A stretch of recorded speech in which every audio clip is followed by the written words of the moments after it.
We are, if you want to, there are speaker cards for call to the public. They're on the table out in the foyer. If you want to come to call to the public, if you fill that out, just so that we have your information if we need to follow up and contact you at future. If you would do that, please, and then hand them to Dr. Chestnut or myself. So, welcome. It is February 12th to our governing board meeting. It's been a while since we've been here. Mrs. Hahn, roll call, please. Present. Present. Present. Present. Okay, thank you. Ms. Sydney Akers, would you lead us in our Pledge of Allegiance? To the flag of the United States of America and to the republic for which it stands, one nation, under God, indivisible, with liberty and justice for all. Thank you, Sydney. All right, is there a motion to adopt the agenda? Second. We have a motion and a second. All those in favor? Aye. Opposed? Motion carries.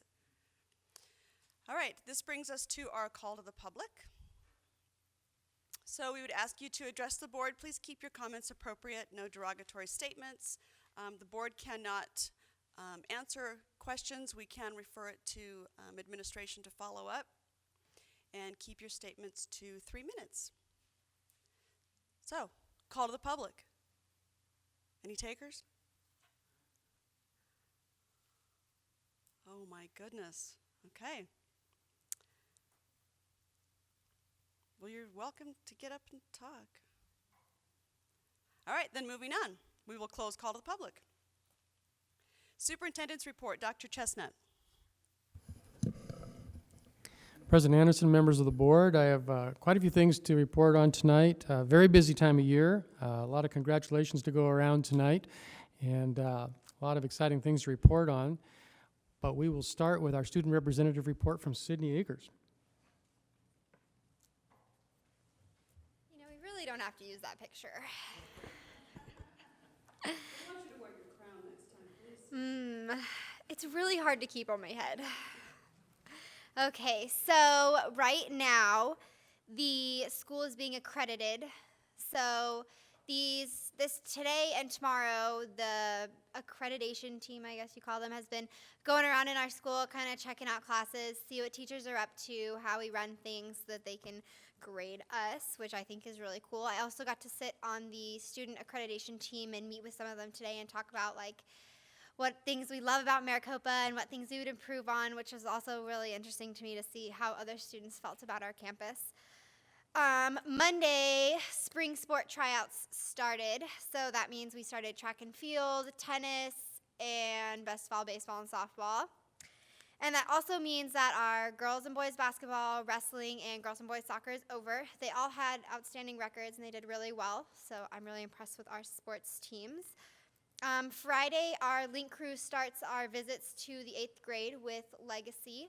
So we get to go out and kind of be a part of their assembly and let them know what our school does and what we have to offer so that we can hopefully create some future Rams out of their schools.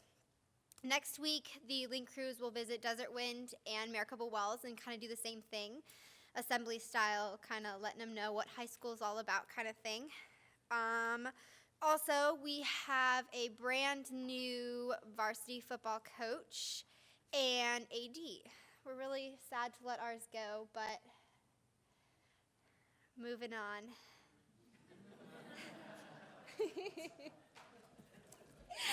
That's all I have for you guys. Thanks. Thank you, Sydney.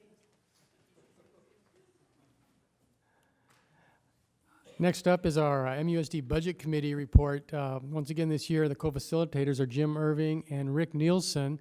And Rick's going to give us an overview of how things are going. And tonight I have secret codes on my slides. And you'll notice that this slide has the code numbers 1 through 4 on there. And we really are about accomplishing our district goals as described in our strategic plan.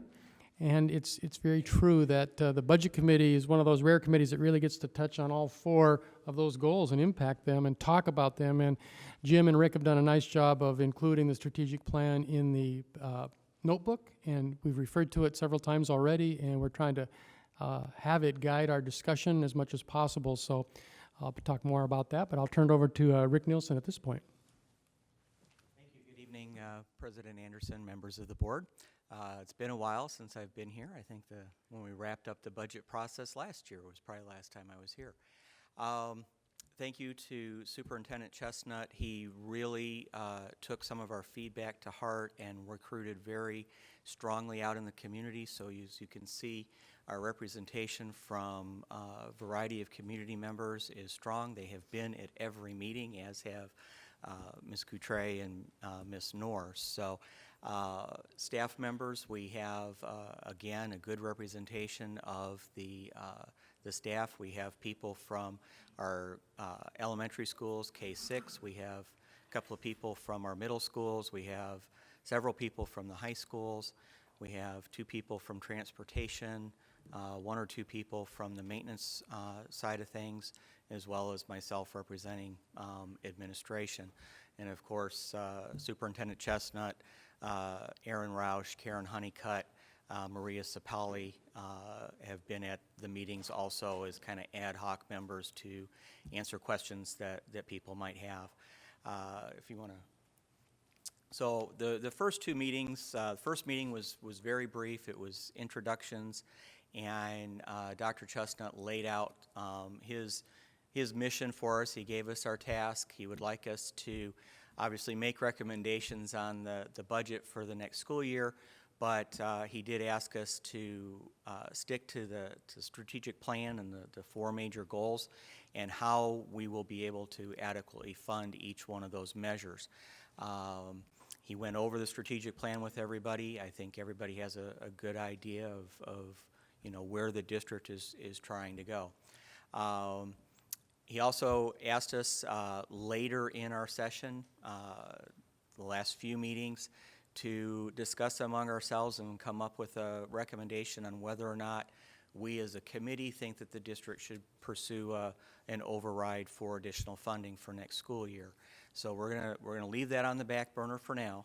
We're gonna focus on the new funding and what we think it should be spent on. This past week, Aaron Roush came in. He gave us the estimated, and I stress estimated because it's a moving target. We never know exactly how much money we're going to have at the end of the year, but he gave us, I think, a real good indication of where we should be ending the year, what funds are able to carry over, and that type of thing. And then covered in depth the anticipated funding from the charter school initiative. We're anticipating that this will bring in as much as maybe $3 to $4 additional million. I didn't say that very well. An additional $3 or $4 million over the funding that we had this school year. But it is anticipated. It's not guaranteed. However, we did have some committee members that are in tune with the legislature seem to think that because the governor had included the funding in her budget, that the legislature will follow suit and continue funding it, or at the very least possibly grandfather in the districts that have taken this step. So that was very interesting and very informative. Dr. Chestnut also went through, as I guess you're going to see later this evening, the academic focuses that all of our schools have been asked to formulate in conjunction with their site councils and staffs, again in tune with the strategic plan and moving forward. So now we'll begin prioritizing all the ideas that people have, and there were a lot of them flying at our last meeting, on how we can and should spend that potential additional revenue for next year. Mr. Roush did ask us to tier it so that, if we get $1 million more than what we think we're getting this year, $2 million, $3 million, and then anything over $3 million. So that's what we'll be focusing on the next couple of meetings, getting those ideas prioritized. Any questions? Okay, thank you. Thank you, Mr. Nielsen and Mr. Irving for leading that process, and for Mr. Roush and his staff for providing all the detailed information. So it's a good team effort. As you know, Maricopa Wells is our feature school tonight, and there are a lot of students and staff from Maricopa Wells here. A lot of exciting things going on there. And one thing that I know that you are aware of is the Future Cities teams and competitors. And they did an awesome job at the state competition a couple of weeks ago. We're very proud of them.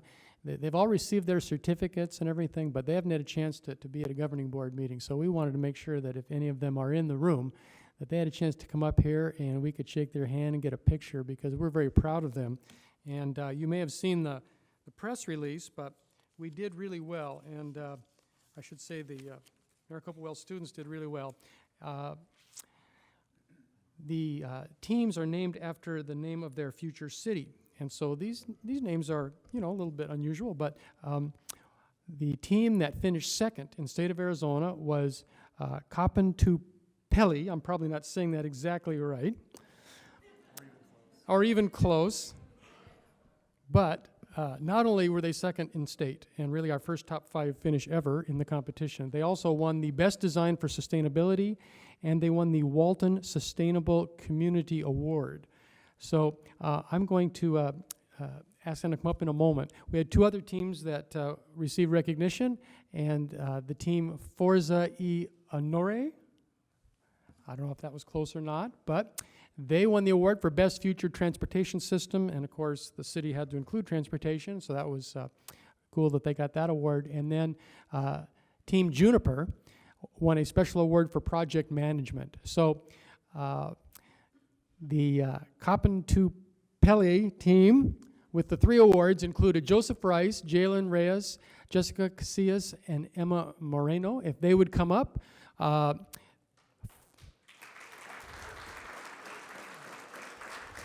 Just right up here.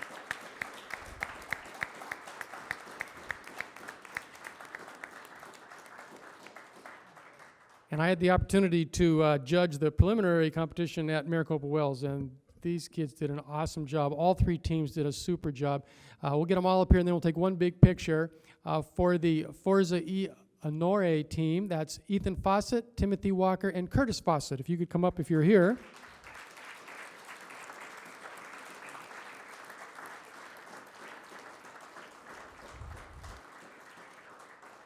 And then Team Juniper, who won the Project Management Award, that included Aman Mahant, Sarah Skmitch, Jacqueline Bui, and Shane Brumbaugh. Any of them here? Doesn't look like it. Were there any other Future City competitors in the room? Because we know not every team placed, but we had a lot of great competitors. Any other kids here that participated? If you are, we'd really like you to come up and get in the picture. All right, we're not sure. Anyway, let's give them one round of applause, then get some pictures.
And I apologize for not mentioning the 2 extraordinary teachers, Robin Rice and Joel Soltizik. Really do a great job in that program and provided the guidance, and so we appreciate their efforts. Great work by Future Cities teams. Okay, moving on. Some more big news from Maricopa Wells. VFW this year, as far as I know, it's the first time, at least in recent years, that they have chosen a Teacher of the Year. And she's already received the award, as you can see by the picture, but we wanted to recognize Shelby Ross's social studies teacher at Maricopa Wells. Is Shelby here?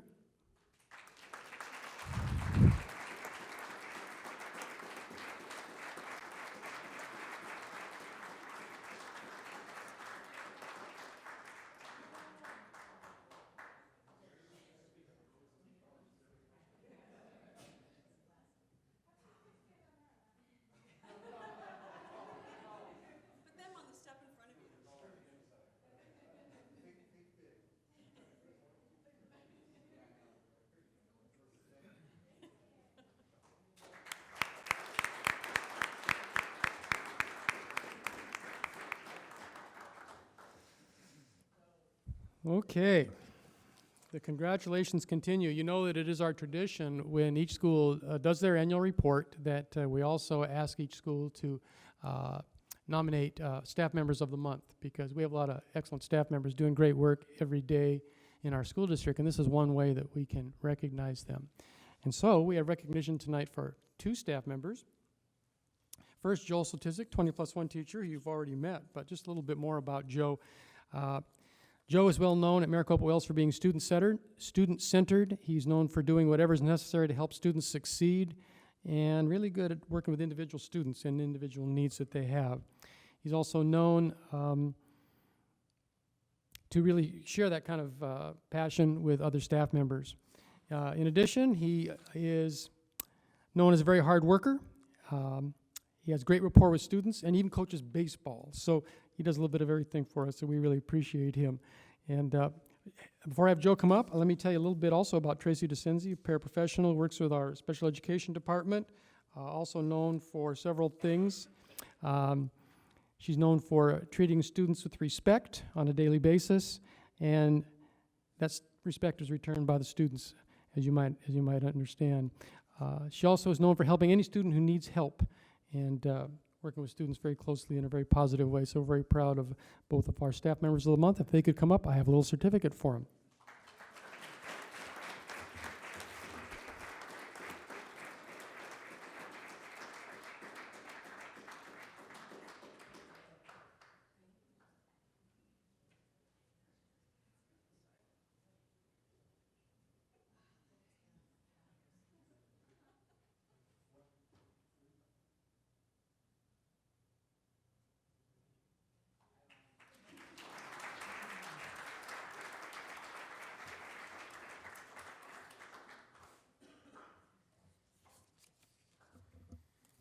Okay, moving on. We're going to hear more from Maricopa Wells in a moment.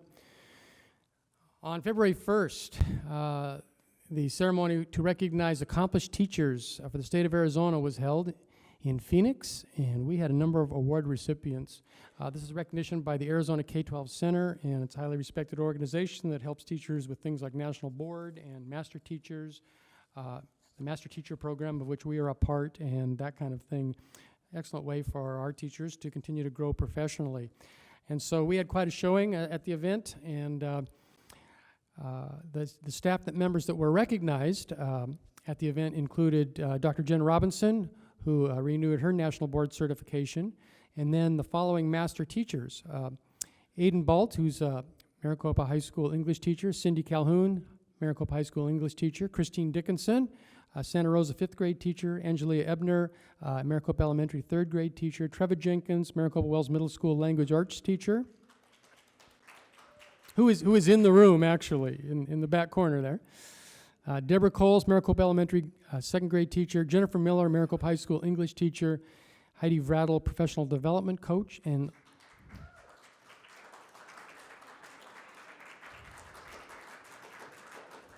Heidi is here also, in case you didn't figure that out.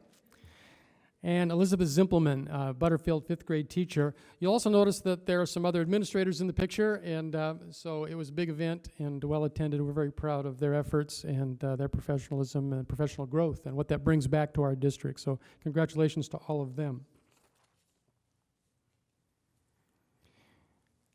February 5th was National Signing Day, when high school athletes sign letters of intent to attend certain colleges, often with a scholarship to play athletics. And so we had a signing ceremony at Maricopa High School for Madison Monsell and Christian Palafax. And I put a number 1 up there because, you know, our number 1 goal is be an A-rated district and student achievement. But we know that quality schools have multiple activity programs for kids, and that includes athletics. Our students learn a lot of things in clubs and activities, in music and drama and those other activities that they're not necessarily learning as well in the classroom. So we know this is a great supplement to what happens in our academic programs. So we're very proud of Christian Palafax, who will play football at Arizona Christian University in Phoenix, and Madison Monsell, who will head to Colby Community College, which is a 2-year college in Kansas, to play softball. So thanks to Mr. Needneighbor for putting that little ceremony together, and it was very cool to see that happen.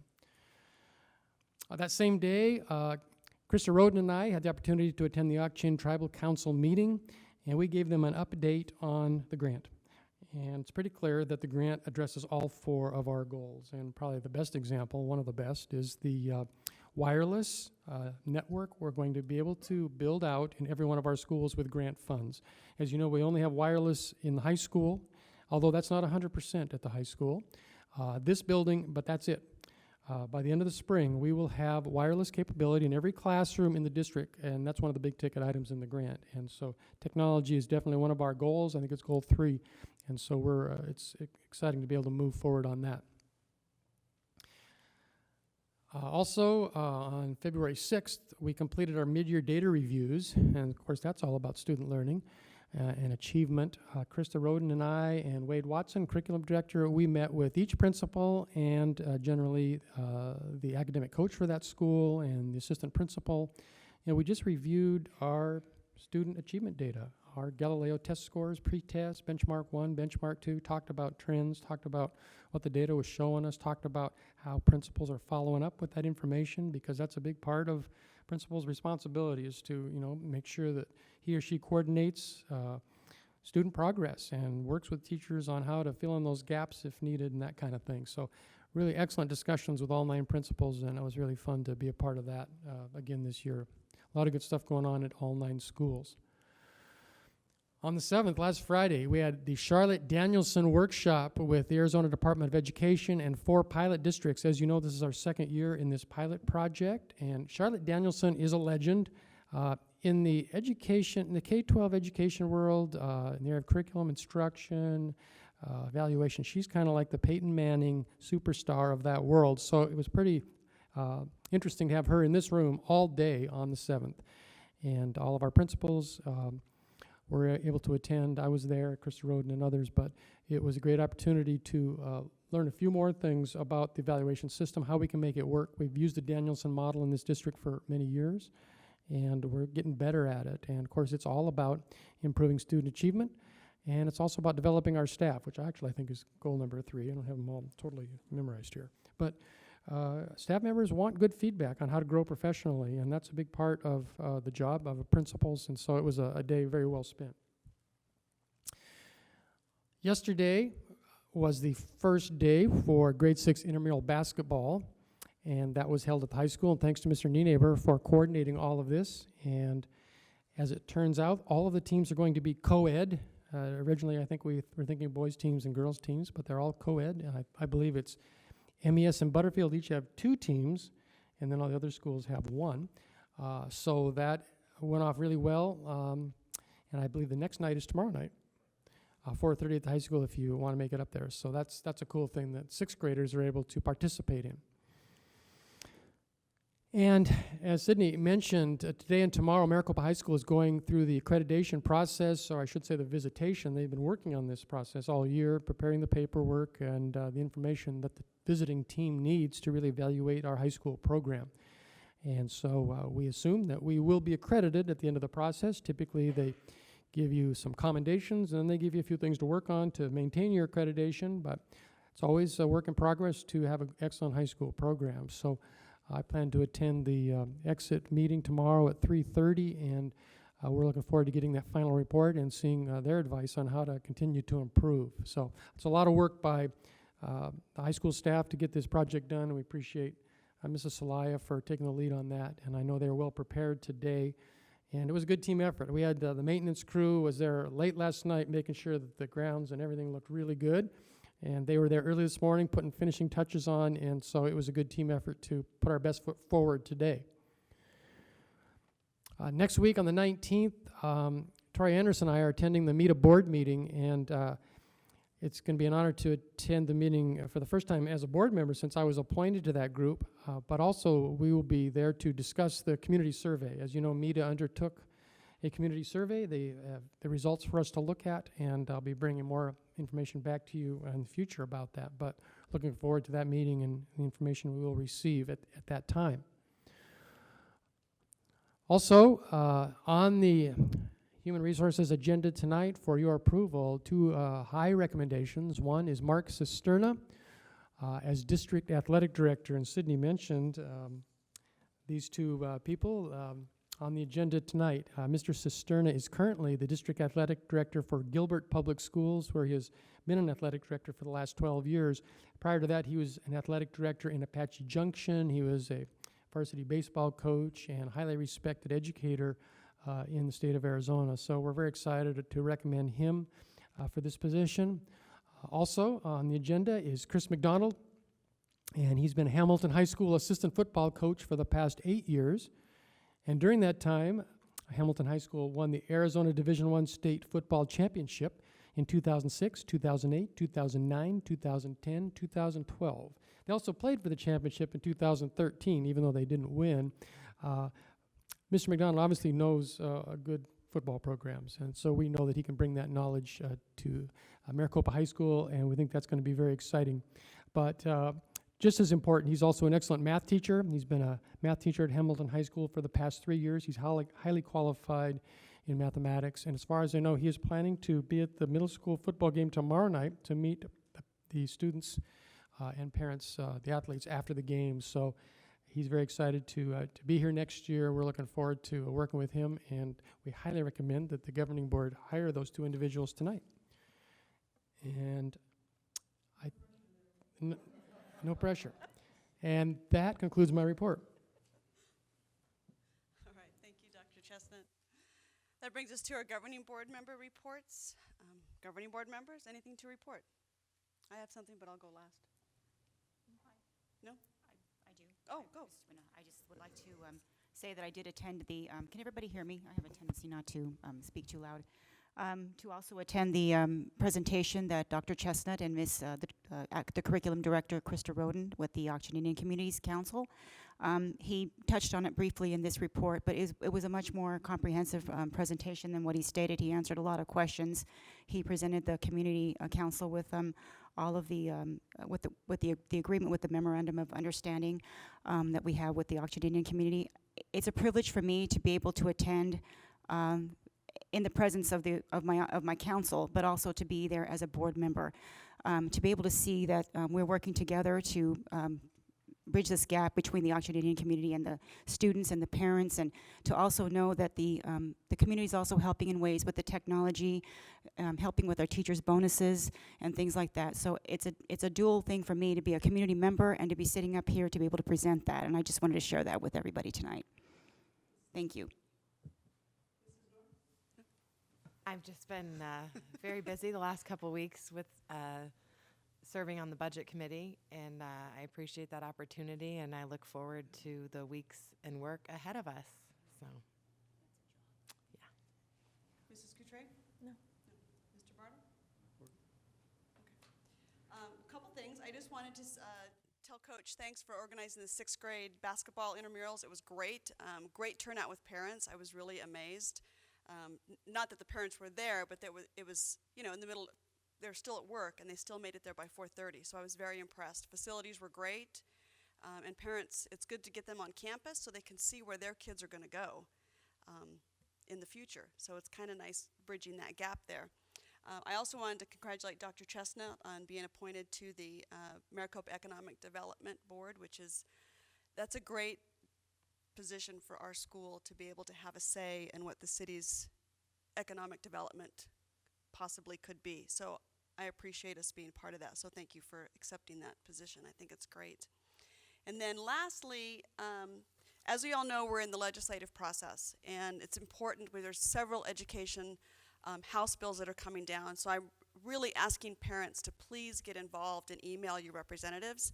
If you would like information on that, I can't specifically tell you exactly what each one is, but there are some that are going to affect education. And so you want to go to azsba.org, and you can click on their advocacy, and it will list for you every detail of the House bills that are coming down, and it'll have a link where you can actually contact your representatives and have a say in how they vote. And I think that that is what it's important, is that you need to have a say in what happens to your education system. So I just wanted to put that plug out there. And then on March 10th, we are going to do a lobby days down at the Capitol. Anybody can go, parents, anybody, and you can have a say. I do believe that is spring break. So teachers, parents, it's a good opportunity to be able to, first of all, see the process, but to be able to specifically comment on a House bill so that your representative knows how to vote. And they do read those comments, so it's important that we do have a say and we make our voices be heard, because this is our education system. So I just wanted to put that plug out there, and it's March 10th. If you would like more information on that and you want to carpool up or everybody wants to go, please email me, or you can email Dr. Chestnut and we can kind of get that going, because we're trying to get a Pinell County caravan going up that day. So that's all I wanted to say. Is that enough? All right. Thank you for being patient with me. I appreciate it. All right, Dr. Chestnut, information work study.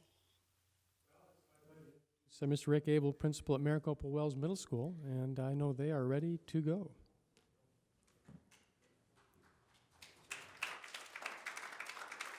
Math team.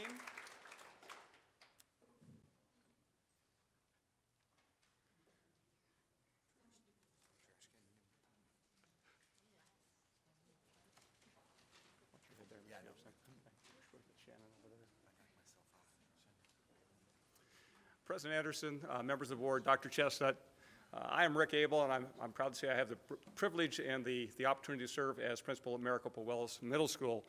It's always interesting to work with teachers. It's kind of funny sometimes. We have people up here this evening who work with 13, 14-year-old kids all day long in large numbers, and at least one of them is concerned they may throw up here in front of you because they're so nervous. If you've been in a middle school classroom, you can handle this. I know you can. I know you can. It's easy, Mr. Gibson. We'd like to thank you, first of all, for recognizing Maricopa Wells this evening. We are very proud of the students and the staff accomplishments during the course of the year, and we appreciate your support. I'd like to start off by introducing the members of the math team. We'll start with Mr. Zarifian. He teaches 7th grade math, 7th grade honors math, and 8th grade math. We have Mrs. Rice, who teaches in the 20+1 program. That's 7th grade math and 8th grade math, plus the science programs as well. Mrs. Barnes, who is now teaching 7th grade math at Maricopa Wells, taught 6th grade for 2 years prior to coming to this position. We have Mrs. Gamble, who is our resource math teacher, working with 7th and 8th grade students in the regular classrooms and in pull-out classrooms as well. We have Shannon Hall, who teaches 8th grade math and algebra for our high-achieving students. And we have Mr. Keith Gibson, who's moved into a position this year as an RTI math instructor. That's response to intervention, and that means that he is giving kids a second dose of math during the course of the day. We're very proud of their work, and we'd like to talk first of all about, I got this clicker, but I have no idea. Oh, that's shut the machine off, Mr. Abel, okay. Good, we're back to go again. Our goal, not technology-wise, our goal is to ensure that 85% of our students will maintain or improve their developmental level on the Galileo Math Post-Test. That's compared to their 2013 Ames math scores. And that means we're trying to take them from a level of approaching up to meeting or exceeding or maintaining those higher levels as well. That'll be 85% of the students who have been full-year students for us this year, and that's part of our school improvement plan. At this time, I'd like to introduce Mr. T and the rest of the team. He's going to start by talking about a few of the challenges that we do face. Oh, there we go. Thank you, Mr. That's very red print. Members of the board, Dr. Chestnut, thank you for having us tonight for our presentation. As you know, every improvement plan has its own challenges, and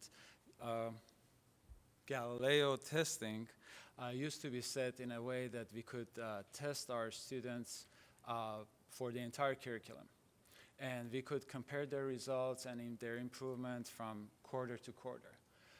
Beginning of this year, we have changed the way that we are testing, and we are testing on specific concepts every quarter, and we cannot compare them, unfortunately. The next challenge that we have is beyond textbook. It's a new program to us. We are still learning it, and we believe that we are going to have a better idea in the near future. We have a difficulty in pacing. Sometimes it's difficult to keep up with the pacing guide, and we are still working on that. And also, we have don't have enough flexibility to for our testing schedule, because we are tied up to the district's computerized testing schedule, and it is a little bit difficult to work with it sometimes. Next challenge is our new students. They make 25% of our student population. They are learning about our school and overall school process. We are learning about them, and we are always try to help them as best as we can for their success. The last but not the least, we always try to get in touch with our parents and involve them with our students' academics, and we try to work with them and help them as best as we can. I will be followed by Mr. Kit Gibson and Mrs. Robin Rice. Thank you for your time. Okay, well, he talked about the challenges, so I get to talk about what we're trying to do to overcome those challenges. And you really, oh, am I supposed to do this now? I'm supposed to click for you. You click. That's my job. Thank you. I had, yeah. Just click. No? Oh, there we go. Look at me. Thank you. Anyway, with the challenges that we have with the math scores that we're trying to improve on, and with the new technology and all this sort of stuff, we've got quite a few things we've added this year to try to improve the overall math scores of all of our students. And one is, as Mr. Zarifian mentioned, was the Beyond Textbooks program, which is allowing new teachers a bit of a time frame where they should be covering, what they should be covering at different times during the year. So that's been very helpful. We've had a lot of professional development over the course of the year so far, and we have more coming to help us continue to learn how to effectively use Beyond Textbooks. The one area that's helped me, since I'm new to the math teaching area, are the formative assessments that Beyond Textbooks provides. It allows me to, instead of waiting for quarterly tests, I can check on a weekly basis where the students are at. So if I need to reteach or go over something again, I know on a weekly basis instead of every quarter, which has been invaluable to me at least, and I'm assuming the others as well. Anyway, another area that we are using this year, we're trying to be more efficient with the use of the Galileo data that we receive once the kids are testing every quarter. And as we are learning to use the technology to pull the data, it's providing a clearer picture of where the kids are at. And so at the end of every quarter, when the kids are taking their tests, when we get the data back, we have a better idea of what we need to work on and what needs to be supported in the RTI classes and with Ms. Gamble's pull-up program. One area for me personally that has been a big help has been the Ak-Chin education program and the 21st century tutoring sessions that happen after school. Most of my kids, I have a lot of kids that are from the Ak-Chin community, and a lot of them are going to the Ak-Chin education department for tutoring, and I'm noticing just from the beginning of the year a noticeable improvement in their ability to understand the concepts we're covering in class. So the tutoring sessions after school, before school, whatever, have been invaluable to us to help get the kids up to where they need to be. The math pull-in, push-out program that's Ms. Gamble, which I should probably have her come up and say something about that, but she gets to go into classrooms and help out with kids that need the extra support, but then she also has kids that come to her to get more individualized instructions. So that has also helped with the kids that are struggling in math, get that extra assistance with whatever areas they need to focus on. And then the Math RTI program, which is what I'm working on with the 7th graders, and we have a teacher, Mr. Powell, that's working with the 8th graders, is the second math class that the kids get to go to every day. At the beginning of the year, when my students found out they had 2 math classes a day, at first they were a little bit upset. Twice a day? Now they see that there's some benefit to it. They're starting to understand what they don't get in math class, what they don't get during a regular math class. They get to come in and we'll go over it a second time. And so that reinforcement has really made a big improvement in the understanding of a lot of the math students. And then the one area that has been a bit of a change as some of the new technology. Now, the 20+1 program uses the Edmentum, I hope I said that right, Edmentum program, and we have Mimios, which are new versions of smartboards, and the Chromebooks. And so the 20+1 program kind of piloted that over the past couple of years, and now the new technologies are starting to come out into the classrooms, the regular classrooms. Mr.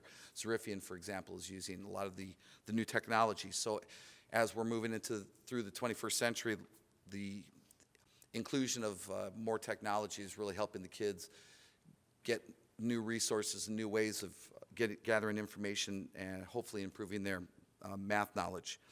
And then obviously the most important part of the whole process is the inclusion of parents.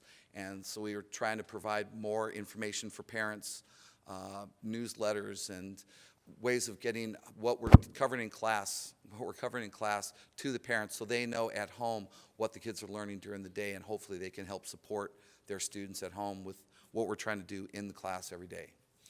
And then at that point, I'm going to pass off to Ms. Hull. Thank you very much.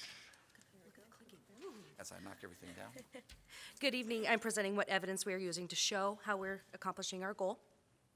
First is Galileo, the pre and post tests used as growth indicators given in both August and May.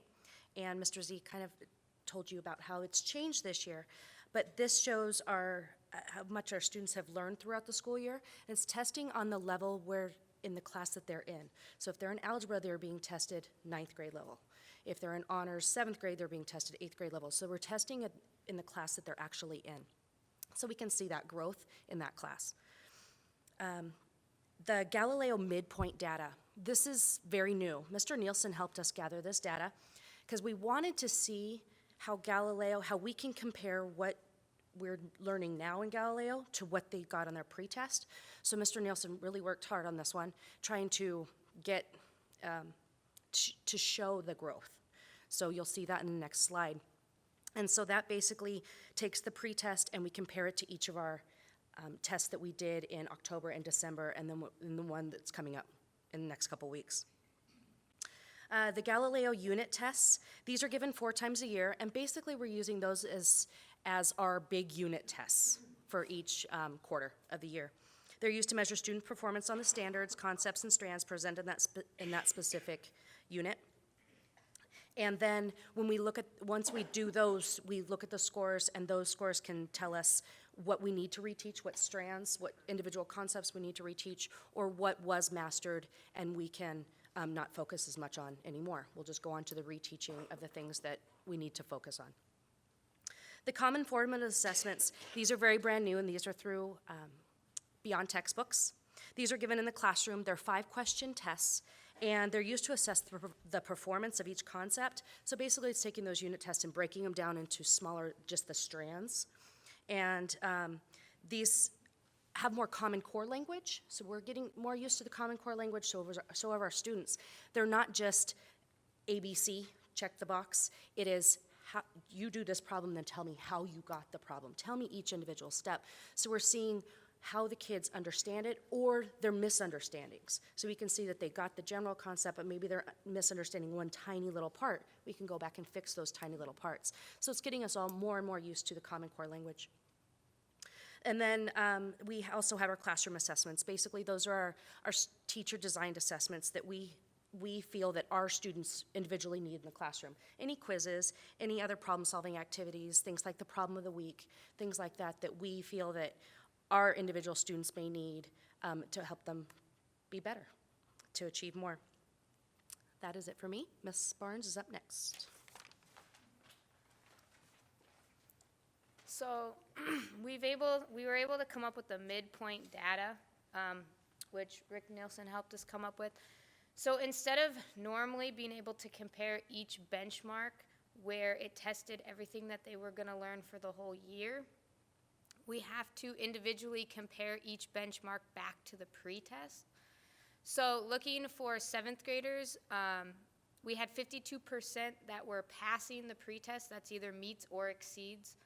And showing from benchmark 1 with the 7th graders, there's 55% that are now passing or exceeding just based on the information tested in benchmark 1 compared to their answers from the pretest. We did the same thing with benchmark 2, and we had 52% passing on the pretest, and now we're up to 61% passing meets or exceeds for benchmark 2 for 7th graders. We saw growth again in 8th grade. Pretest was 32% that were meet or exceeds, and for benchmark 1, we were up to 55% meeting or exceeding those standards. Benchmark 2, 8th graders were only at 32% meeting or exceeding, and have shown growth up to 40% now that are meeting or exceeding. Any questions?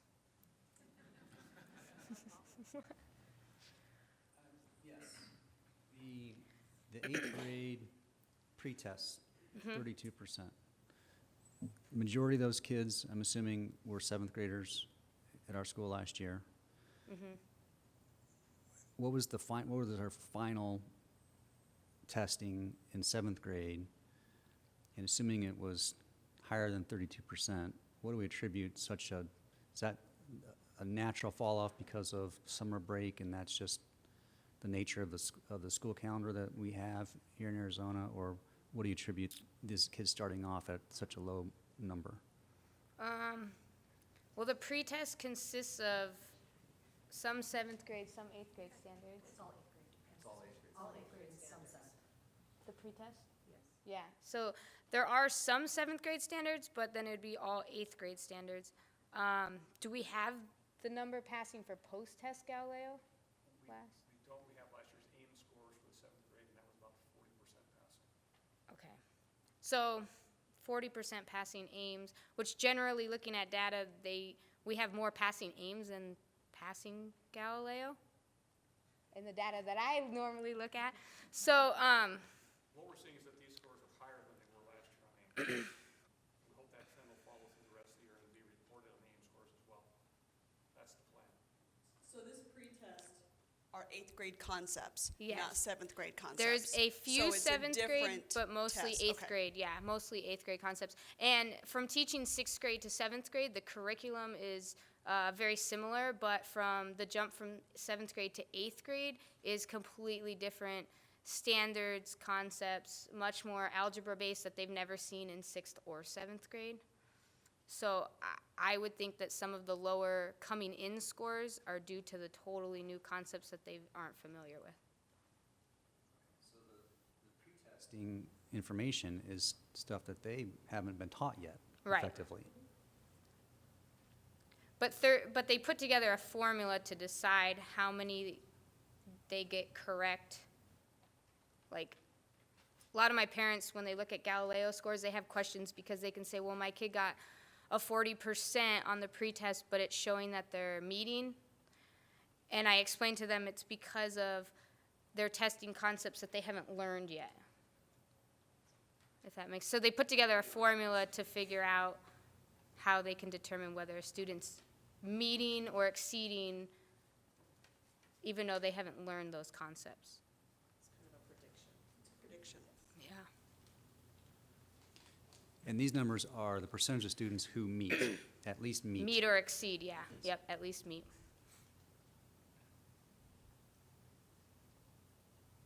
I think the other question we have about this is, if you look at the pretest, it's going to be all the standards for the year.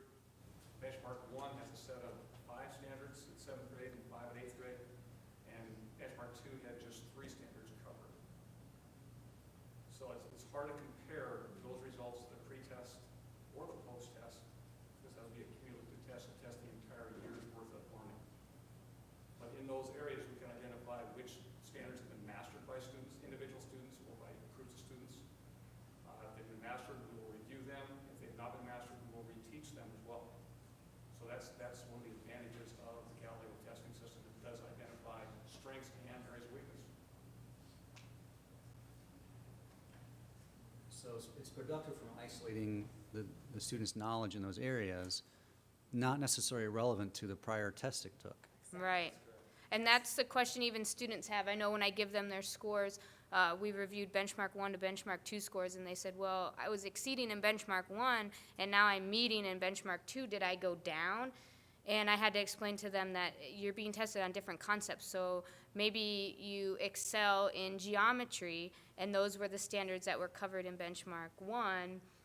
But in benchmark 2, it was solving variable equations, and perhaps you struggle more with something along those lines, so you're not exceeding your meeting. It doesn't mean that you actually fell in growth. So it's difficult, too, for the kids to monitor their progress, because it is singled out standards for the new benchmarks. And they're used to the old ones where you could compare one to the next.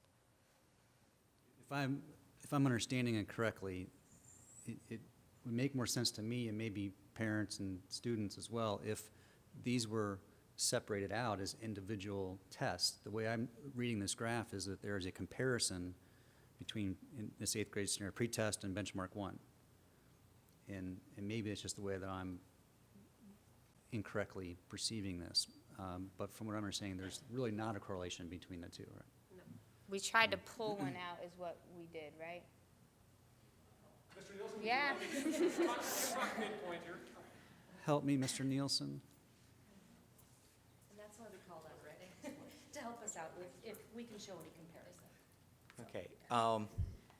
What we did this year is, with the transition to beyond textbooks, they gave us the opportunity to use their specifically designed benchmark tests. And as they had indicated, with beyond textbooks, every time they teach a concept, whenever that time frame is done, it might be 2 days, it might be a week or 10 days, whatever that cycle is, they do a common core or a common formative assessment. And then that is testing their immediate recollection of that concept. And so then what they do is, what BT has done is they have strung together those several standards that are taught in that testing window, that 9 weeks that we're covering. And so then, by having that very focused benchmark test, they're checking now the longer term memory and application of those standards. So remember, we're transitioning into Common Core, so it's more, tell me how you used it and why you used it, as much as it is getting the correct answer. And so there's a little bit of a philosophy shift that we're starting to see. Some of the kids are struggling a little bit with that. Now, being able to compare the pretest data to the current benchmark data, it's a gray area. We baffled our friends down at ATI Galileo. We have been told for a number of years that the DL score, which stands for developmental level, is something that we can compare across instruments.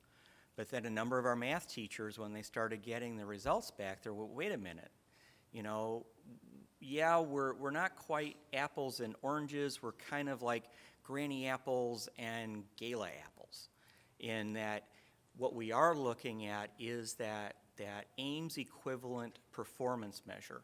So what we're used to hearing, the falls far below, the approaches, the meets, the exceeds. And in working with the researchers and report designers down at Galileo, they felt comfortable with these guys going forward tonight comparing those levels, because it is still an indicator of student achievement and success. And I'll be speaking more about this, I think, in 2 weeks, right? But does that kind of, I'm trying not to be too windy about it. But. I just have a question. These benchmark tests, are they beyond textbook tests, or are they Galileo tests? The questions come, yes and yes. Okay, The questions come out of the Galileo library of questions, the data bank of questions. So what BT does is we do too in certain instances. They give, beyond textbooks, sends Galileo and says, okay, these 3 standards are what need to be tested. Wasn't it 3 standards on the 8th grade test? Okay, so the 8th grade math test, benchmark 2, had 3 standards that it covered. So they tell Galileo, okay, we need questions, at least 5 on each standard, that will check the mastery of the students on their concept. And then Galileo sends them back a test. Their test committee reviews it, says, yes, we like this question, this question maybe not so much, and so it's a back and forth type of thing. So BT is very involved, but they're not the ones that are actually scripting the individual questions. Is that? Like I said, I'm going to talk more about this in 2 weeks. I'll wait. Okay. So what I'm hearing is it's hard to compare. That's one of our challenges, as Mr. Z said to start the program. And we're asking that next year, I know we're talking right now about the possibility of a hybrid test that would include both the standards taught that quarter and the year-long test as well. That's something we're working on next year. But I think the important thing here is we can use the data, whether it's where we were, where we are right now, is not significant except for an individual kid who did not master one of the standards. We can identify that, we can work with that student. If a large number of kids did not meet that, maybe we didn't have enough days on that standard, we need to increase the number of days, make sure we review that before we get to Ames time. So again, we use the data effectively. Sometimes it's very, very difficult to compare those tests to each other. So we use it for the best purpose we can, and that's to help improve instruction for individual students and for groups of kids. So how are we tracking toward our goal of 85% of students at least maintaining? At this point in time, we would have to go back and look at individual kids. I don't think you can do that because, again, Ames is a full year test compared to each of these benchmarks being for a portion of the year, a small number of standards.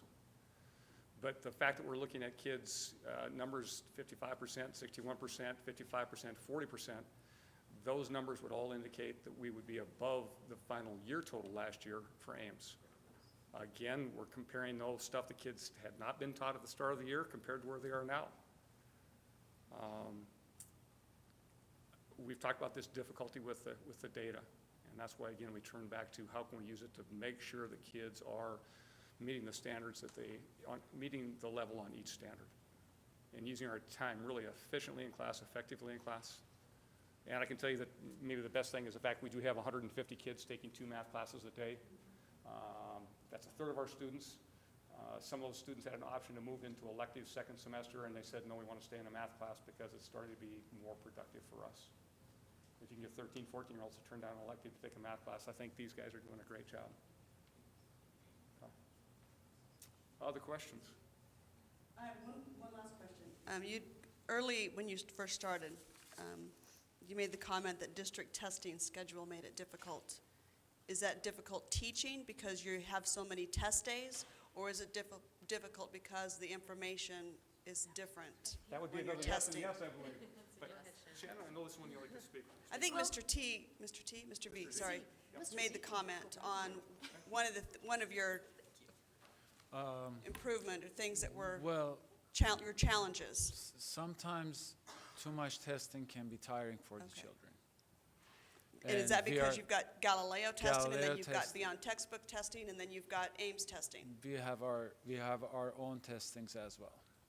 The teachers' testing. They are formally or informally they do test students on a daily basis, and it is sometimes it's overwhelming for them as well. So thank you. That answered my question. Dr. Chestnut, can we look at that as to if we can coordinate those? I mean, I know with my own kids, it's like, when are you learning anything? You're testing all the time. So can we look into that? One thing about the Beyond Textbook testing schedule is that they build in weeks for reteaching after the test. So we use that because now we can use our data to know about reteaching. But right now, this is the first year, so I feel like I'm behind all the time. Trying really hard. But I know when I look back at my kids' scores, let's just take my algebra class, for example, I can see exactly what strands I never got to. Now, because we are on the testing schedule, I can't move that test back a day or two. When it was normally in my classroom was paper pencil, I can move it back a day or two. So you know what, guys, we're going to test tomorrow instead. We can't do that now. So if I completely missed a strand because I didn't have time, I missed that strand. And I don't have, then I can go back and reteach it after the test is already taken. So it's not going to show this great growth on Galileo, even though I was able to hit it finally afterwards. So that's just a little struggle right now, but I think that's with our implementation of Beyond Textbooks this year, that I think in years to come, as everybody else is catching up, and if we're all kind of going a little bit more beyond every single year, we're all going to be caught up and we're all going to be on the same schedule. Give us a couple years, but it's going to be a little bit tough for this year, and we knew that. And I think all of us, I don't know, we just kind of felt we were a little bit hurried sometimes, and I do feel that way. But that's the nature of going to this new system. So it's not bad, it's just new and it's different, and we all just kind of need to wait for those years to adjust and catch up. I don't want to wait. I want it I now. know, we all want it now. No, it is disappointing to see how great the kids do on these certain concepts, and then no, I wasn't able to teach them that. And then their scores fall a little bit. So we're learning. We're all learning. Fantastic. Any other questions? Thank you. It's very thorough. I appreciate it.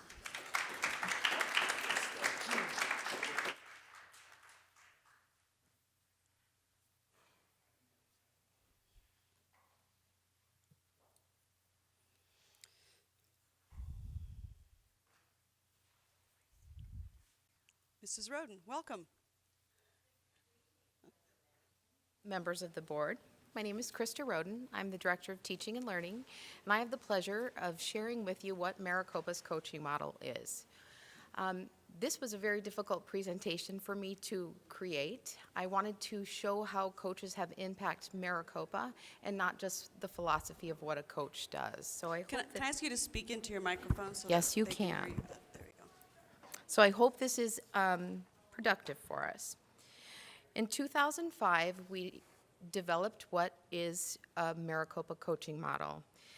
Over the last 8 years, we have really taken a look at what academic achievement needs, or what academic achievement coaches do for Maricopa. And we focus on the areas of curriculum, instruction, professional development, mentoring, and above and beyond tasks that I'll share with you in just a bit. I started with a thinking map here. That's one of our professional development endeavors for the year, and I'll end with a thinking map. So let's get started.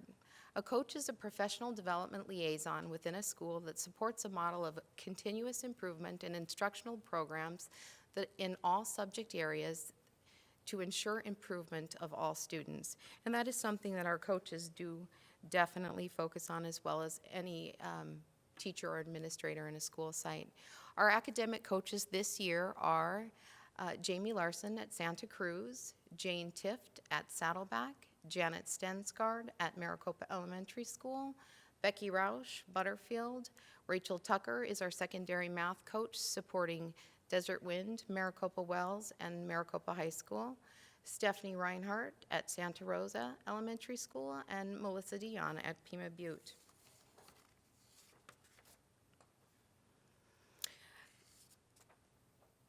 Curriculum instruction is the main focus that I think academic coaches spend the majority of their time on, or they have in the last 8 years. In 2005, when we started, we did not have curriculum maps in place, so that was the first thing that we started with. We looked at our core subjects in reading and math and began to develop and create a scope and sequence of what our students needed to be taught, and aligned our core curriculums with that. We're anxious to be adding preschool to that next year. We do have curriculum maps across the grade levels in K-12 now, in PE and in music and in art and in science, social studies, and again, the core subjects of reading and math. Another major area of focus for our coaches over the last 8 years is to develop what we have as our Maricopa Response to Intervention program. It's not only for remediation of students, but it also provides enrichment opportunities for our gifted students or our higher performing students.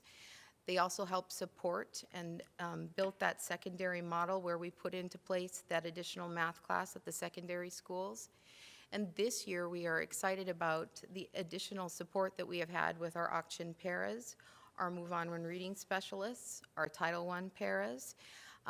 They add another tier of instruction that our coaches help oversee. They provide all the professional development and the grouping support for all the paras that work in our 6 elementary schools and our middle schools.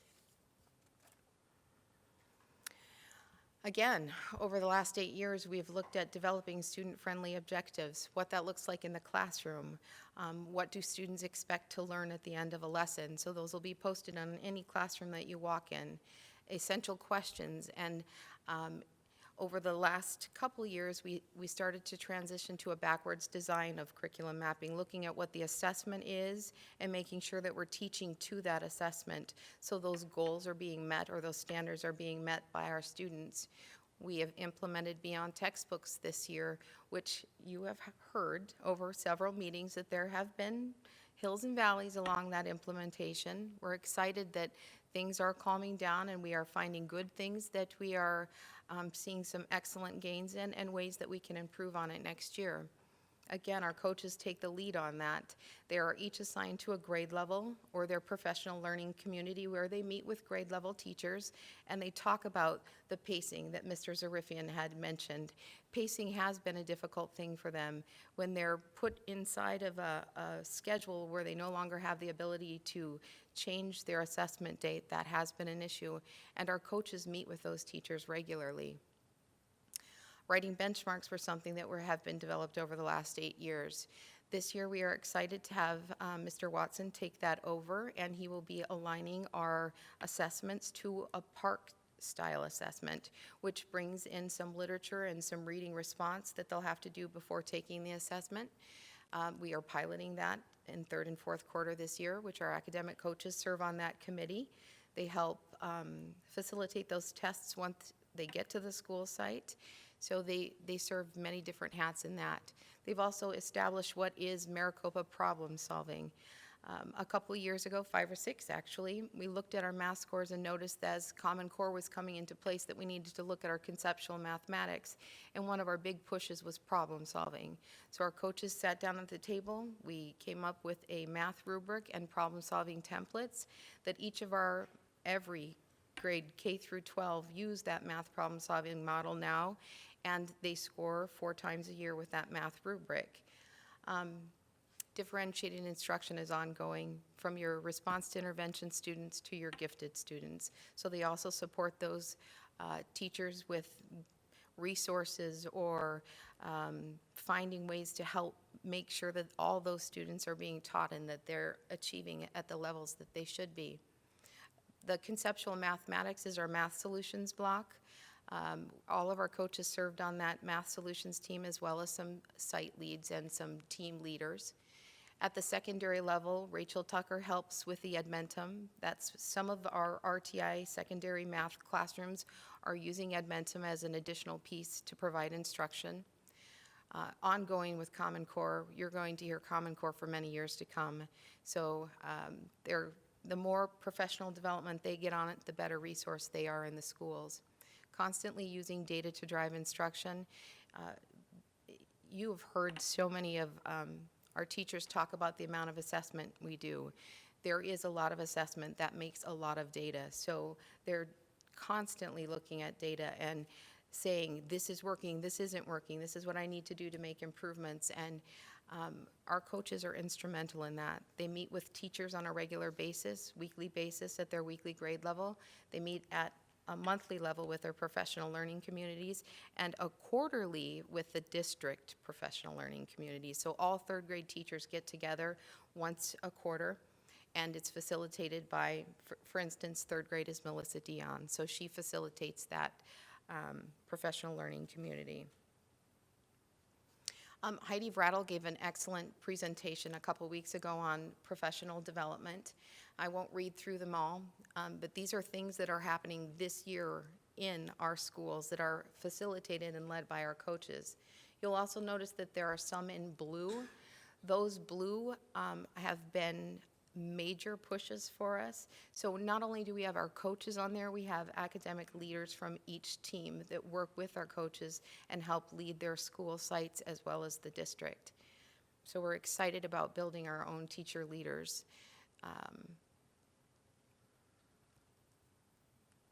Assessment. If you talk to a coach at the beginning of the school year, they'll tell you that they do probably 4 to 5 weeks of setting up assessments, implementing assessments, looking at the data, and scheduling feedback and conversations and learning communities to address what the data is. They are certified in DIBELS and DIBELS Next. They also help facilitate progress monitoring. They do all the DIBELS data entry and keep the data system for DIBELS and DIBELS Next. They help with the 6 trait scoring with our writing benchmark. They also help train with holistic rubrics, and we will be transitioning to the PARP rubric in the next year. Math problem solving that I mentioned, Galileo benchmarking, pre-testing, post-testing, and formative assessments, not only within Galileo, but within our BT framework. They are also the site leads for AIMS. So each coach helps facilitate AIMS on their campus. They help with the scheduling. They help with the security of the books. They train their staff members on how to facilitate the AIMS assessment. And soon to be PARC. We are piloting 36 classrooms of PARC this year with our end of the year assessment and our formative assessment that will take place in March. So they're going to go from a PARC assessment to an AIMS assessment to a Galileo assessment. And they will be instrumental in facilitating those at our sites. They also help with the COGAT, or gifted testing. So they do a lot of assessment work. Coach's main, not only with the curriculum and instruction and the planning, but they are here to mentor and support new teachers. We do have about 30% of our teachers turnover every year. So we get a group trained and a new group comes in, and they are young, and the majority of them come with 3 to 5 years experience. So they do spend a lot of time in the classroom setting up what Maricopa expectations are. What does the reading block look like? What does math instruction look like? What does 90 minutes of uninterrupted math mean? How do I walk to PE? What is the lunch schedule like? So they go through those simple setup tasks that every teacher needs to know. They're also working with teachers, especially our new ones, on response to intervention, finding where they fit to be comfortable. Do they teach better with intervention kids, or do they teach better with our benchmark or gifted kids? So they're also feeling out where those teachers belong on that spectrum. They definitely spend a lot of time on reviewing, working with all students, our student with ILLPs, our students with IEPs, our students that have gifted needs, our students that have additional special needs that might require some support or extra resources. Your coach is your go-to person at each site. Again, they meet with teachers, new teachers weekly as part of our induction and mentoring program. They also do in and out walkthroughs and provide feedback to the teacher on areas that they are doing really good things in and some areas that might need a little attention. Each coach is assigned a partner where we have an in and out coaching model in place that 1 day a week they go in as a pair. So I may go in with Mr. Watson if he was my partner. We do a little observation.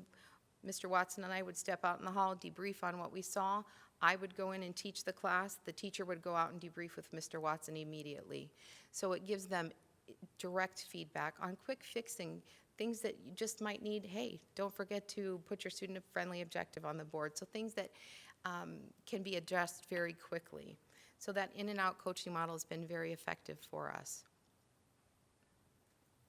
The coaching breakdown, about 10% of their week they actually work with students.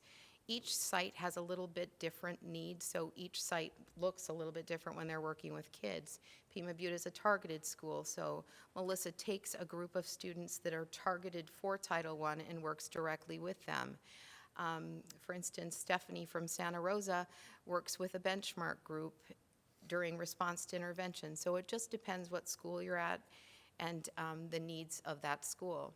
60% of the work week is spent in the classroom, doing observations and providing feedback to those teachers.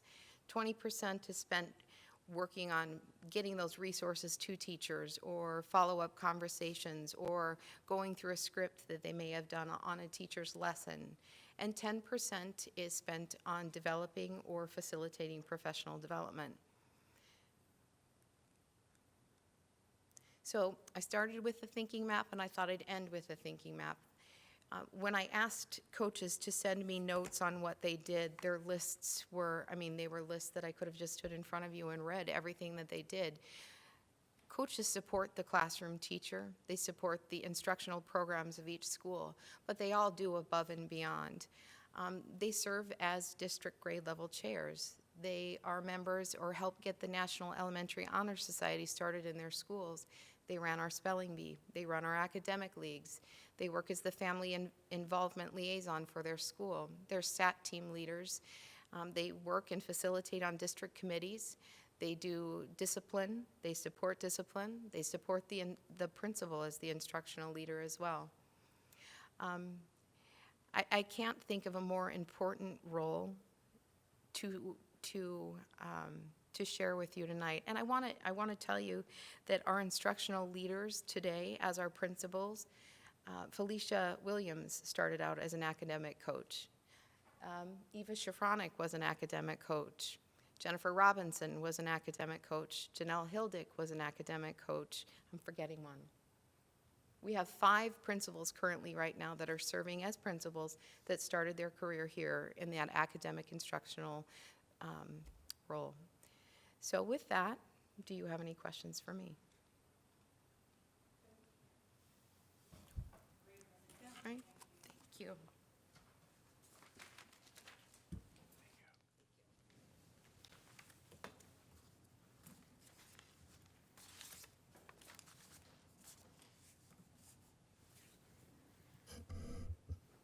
All right, Dr. Chestnut, you're up. Well, I'm very excited to be able to bring to you tonight a draft copy of our academic focus plan for next school year. And as you know, this has been part of our charter school initiative. We asked not only the 6 charter schools, but all 9 schools to come up with an academic focus plan. And our plan is to use our charter school funding, our additional funding, at all 9 schools. We didn't want to have a group of, schools that kind of had resources and those that didn't. We want to make sure that all 9 of our schools continue to be excellent. And so this has been a great process and a great project. As you know, the meeting started in September at all 9 schools. The principals led these meetings and invited parents and staff to get together in the evenings and talk about what should our school look like next year? What should be our distinctive program? What should be our focus? And we had 195 parents involved in that process. Some schools had as few as 10, some had as many as 7, one school had as many as 75, and the other schools were somewhere in between. But the grand total is pretty darn impressive, and I know principals wish they had more, but I also know a lot of parents followed along the progress. Each principal did a nice job of posting recaps of each meeting on the website, and in fact, I think almost all of them are still up there, and it's interesting to look through those 4 meetings and just see how the discussion evolved at each school. And so what their task was, it sounds pretty simple, but it really wasn't, was really to come up with a focus area. Just give it in 3 or 4 words, what would it be? And then give a short description of that. We wanted to bring that to the governing board. We would like to ask your approval of this plan, hopefully at our next meeting. If it takes another meeting, that would be fine. But what you're really approving is what will be part of their charter document, at least for the 6 schools that have the charter. Then once this sheet is approved, we would bring that back with the official document that would have this information embedded in it, and we will just revise those charters because we knew they were generic a year ago when they were approved, and our goal was to have each of them with a focus, which is really the intention of the charter initiative in our state. And so each of these are a little different. The next task for the principal is, once this general plan, I think is a good way to describe this sheet, is approved by the board, then their task really is to come up with an implementation plan, a detailed implementation plan of how they'll make this come to life next year and really over the next 5 years. As I've been telling the principals from the beginning, we're not going to get everything we want in year 1. I mean, just not going to be possible. To really build out these academic focus areas will probably take about 5 years. and it'll be an ongoing process. But their next task, as I was starting to say, is to come up with this implementation plan. What curriculum materials do they need to order this spring in preparation for next year? What professional development do they need to get their staff members up to speed? What kind of communication do they need to do with parents? And then how can we roll that out in a really a marketing plan, for lack of a better phrase, to let the community know what is available, what to expect, why you might want to enroll your kid in this school, and what it's going to look like. So there is going to be a whole lot more detail coming, and principals really have started on that at some level, and it's going to be a matter of getting that in the form of a report that we will bring back to you. But I wanted to get the ball rolling tonight by just having this on the agenda, having a little work study, and I know that we have 3 principals in the audience, and they are more than happy to answer any questions you might have about their school in, specifically, or about the process in general. So be glad to take any questions. I don't have any questions, but I have no questions. and I haven't received any parent questions, so the process must have worked. That's all I can say. I know, for me as a parent, and I know that it's kind of early in the game to get this information, but to see how this would play out in a typical day schedule for the kids. So I think that would be important for the parents to know, so that if they did want to do a school of choice, if they could kind of see what this school would be doing in a day, if that would fit best for their child. I think that's a good question. I'm guessing one of the 3 principals could give us an idea of how their focus would play out in a student's daily schedule. I'm sure one of them is just dying to come up here to the mic and explain that. I'm not sure which one, though. That's the only thing. Don't rush. I do know that, like at Pima Butte, the committee, the volunteers, the parents, the teachers who came to help formulate that, some of them are still meeting with Mr. Lazar to do just that. Okay, this is what we chose, but what does that mean? So I don't think necessarily that, and I probably wouldn't even expect them, if any of you went through that process. It was an extreme process just to pick your focus, and now it's what does the focus mean? So I think they're still working on that. Yeah, and that's what I said. It's a little early in the game now to get this Yeah. information, but I think that's important to get out there to the community, especially to the parents, so that they would understand what it would look like. Chestnut stated, we at Santa Rosa are going to be looking in the next 3 months at our implementation, and really implementation for just year 1. We know we will not be able to implement it, in 1 year, but what do we want to accomplish? So this month, our goal is to look at what are our goals for this coming year. Next month, how are we going to get there? So what are some things? And then we'll talk about the stuff in April. But, for Santa Rosa's focus, where we want to focus on critical thinking and technology, integrating that, looking at project-based, we want to model ourselves with what we've been kind of doing in our 5th grade, with having Chromebooks in a one-to-one availability for our students. So their day is being switched between small group instruction or whole group instruction with the teacher, and then they're maybe on Chromebook working on individual at their individual level, whether it's a math program or it's a project that they're working on with a group. So these are just our initial kind of visions of where we would like our students to be at. We are still really looking at what will that look like in kindergarten, 1st grade, 2nd grade. We've gotten a better grasp at this point, at least at our vision with upper grades, but it is definitely going to be a process and a plan, and things that we will try, we will not, may not, or may work, and a lot of tweaking and changing and making sure that whatever we're doing is helping our students to learn. Anything else? Any other questions? Thank you. Is a lot of this language is fairly generic, and there's a lot of crossover and so forth, and I don't know if this is our 5-year vision, or if this is our annual, this year's charter, and then we revise it every year, or how that works. But I would love to see whether it's today or a plan as we move forward to refine these with more experience, but to really carve out more of a niche. And even Dr. Chestnut and I talked about a couple of the ones that had the potential of being on this list. For example, a performing arts oriented school, a foreign language emphasis, things along those lines. So I just want to make sure that we're also doing this in the context of not 9 individual schools doing it in a vacuum, but 9 schools as part of our district as a team, as a whole, and what that looks like. If I can add, please. I think Eva is very much on topic, being viewed as well. It's even more difficult for us, I believe, because we're bringing in half of our students next year are currently in elementary school. They don't know very much about Maricopa Wells. We have a tentative meeting set for next Monday, actually, just depending on what the tone of the board was this evening, to see if we can start the process more formally to get those folks involved. We are very much interested in project-based. We've seen very, very strong success in project-based learning in our campus before. 20+1 is a great example. But we also have kids who the 20+1 learning style is not necessarily what meets their needs. So we are looking at actually 3 different areas, 20+1, plus very much a STEAM program in a regular classroom setting, project-based.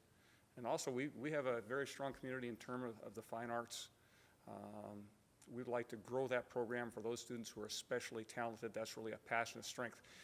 A huge problem in schools, middle level in particular, is engaging students in what's going on in school. They've got tremendous interests. We aren't always aligned with those. We're finding in our student surveys about teachers that one thing we struggle with is students feel like teachers don't always know what really interests them. They know their subject, they know what they're trying to teach, they're compassionate, but they may not know exactly what the kid is looking for. And we think by offering some choices that way over a period of 5 years, we've got a big picture there, and we have some immediate steps to take as well.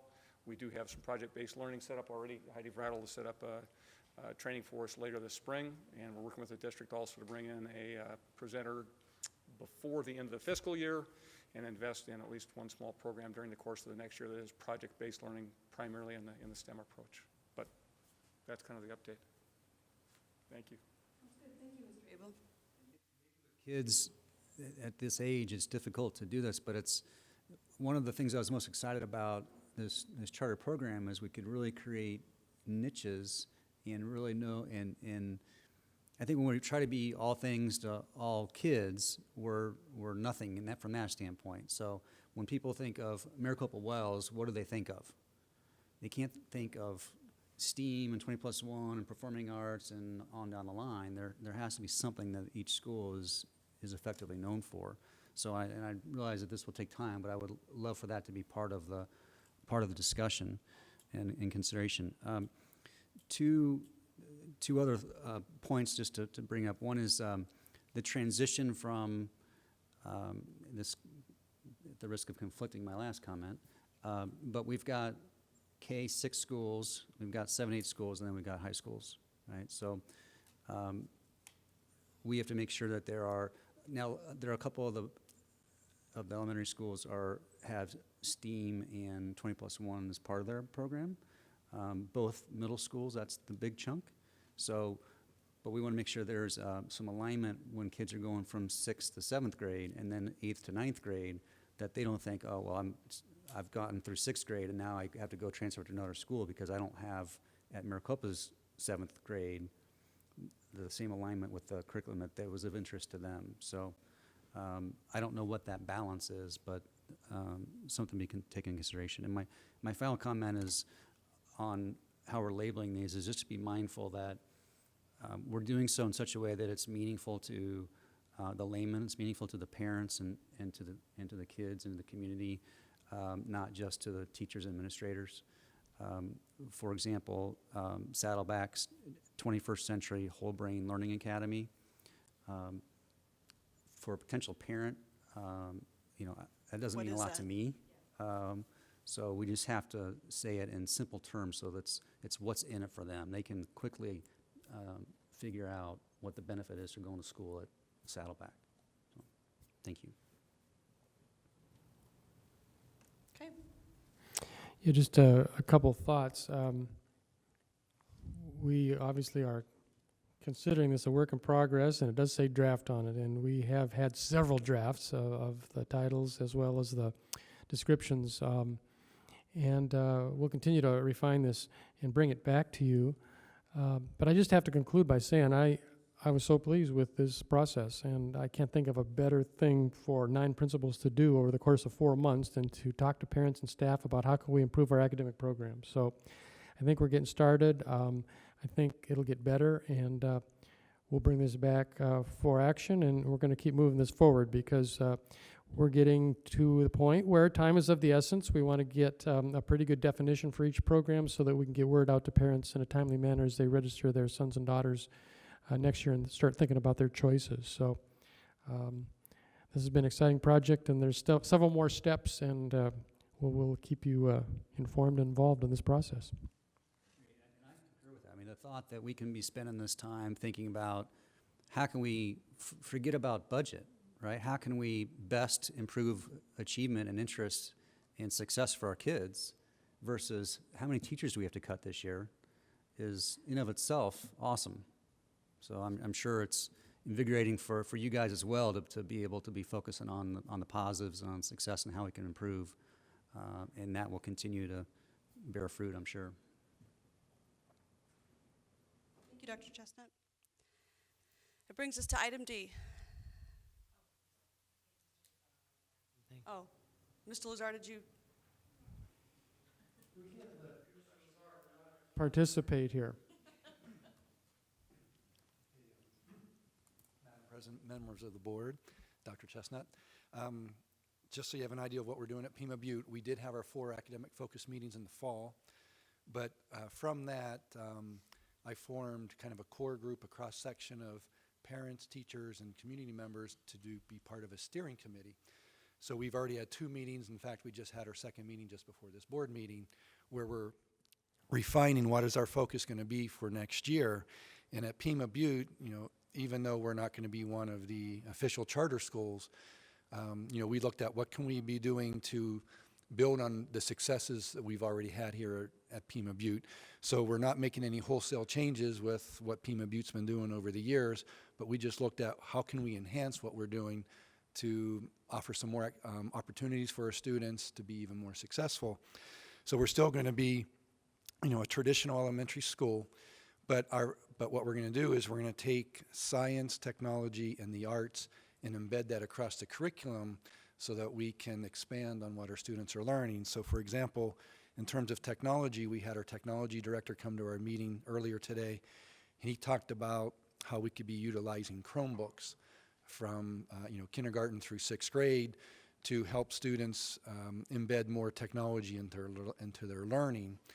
And then we've also talked about there's another, just a brand new device made by Lenovo that's more of a touch screen that might be more appropriate for kindergarten, 1st grade, 2nd grade.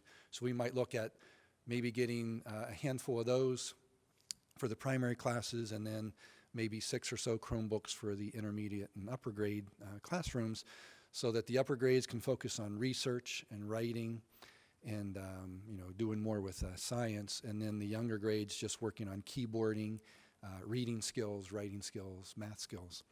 And then also to expand to the arts, there's an online program that the music teacher can use where students can learn how to compose music, sing, write songs. And also we want to expand our art program to have more opportunity for the students to learn about art and the different art mediums. And then also we want to add band and choir for those students who are interested in that. And then also with after-school programs, since we can't do everything in a day, we have after-school options of band, choir, even having a bucket drums for kids who want to learn percussions. And then also there's a program called Mad Science where we can have a group come out and students do science activities after school. So we're really excited about all of our possibilities of what we can do next year. And again, keeping the essence of Pima Butte there, but just building on our successes and giving our kids more opportunities. Okay. Thank you. Okay, thank you. I think it's exciting, and it's nice that we're doing it and kind of taking our time and get it, the focus done right, instead of rushing it through, so. Okay, any other principals that want to come up and say anything? All right, thank you, appreciate it. All right, now we'll move on to item D, Maricopa Unified School District CAFA report. Mr. Roush.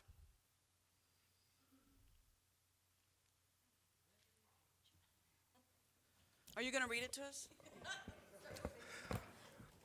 President Anderson, members of the board, and Dr. Chestnut.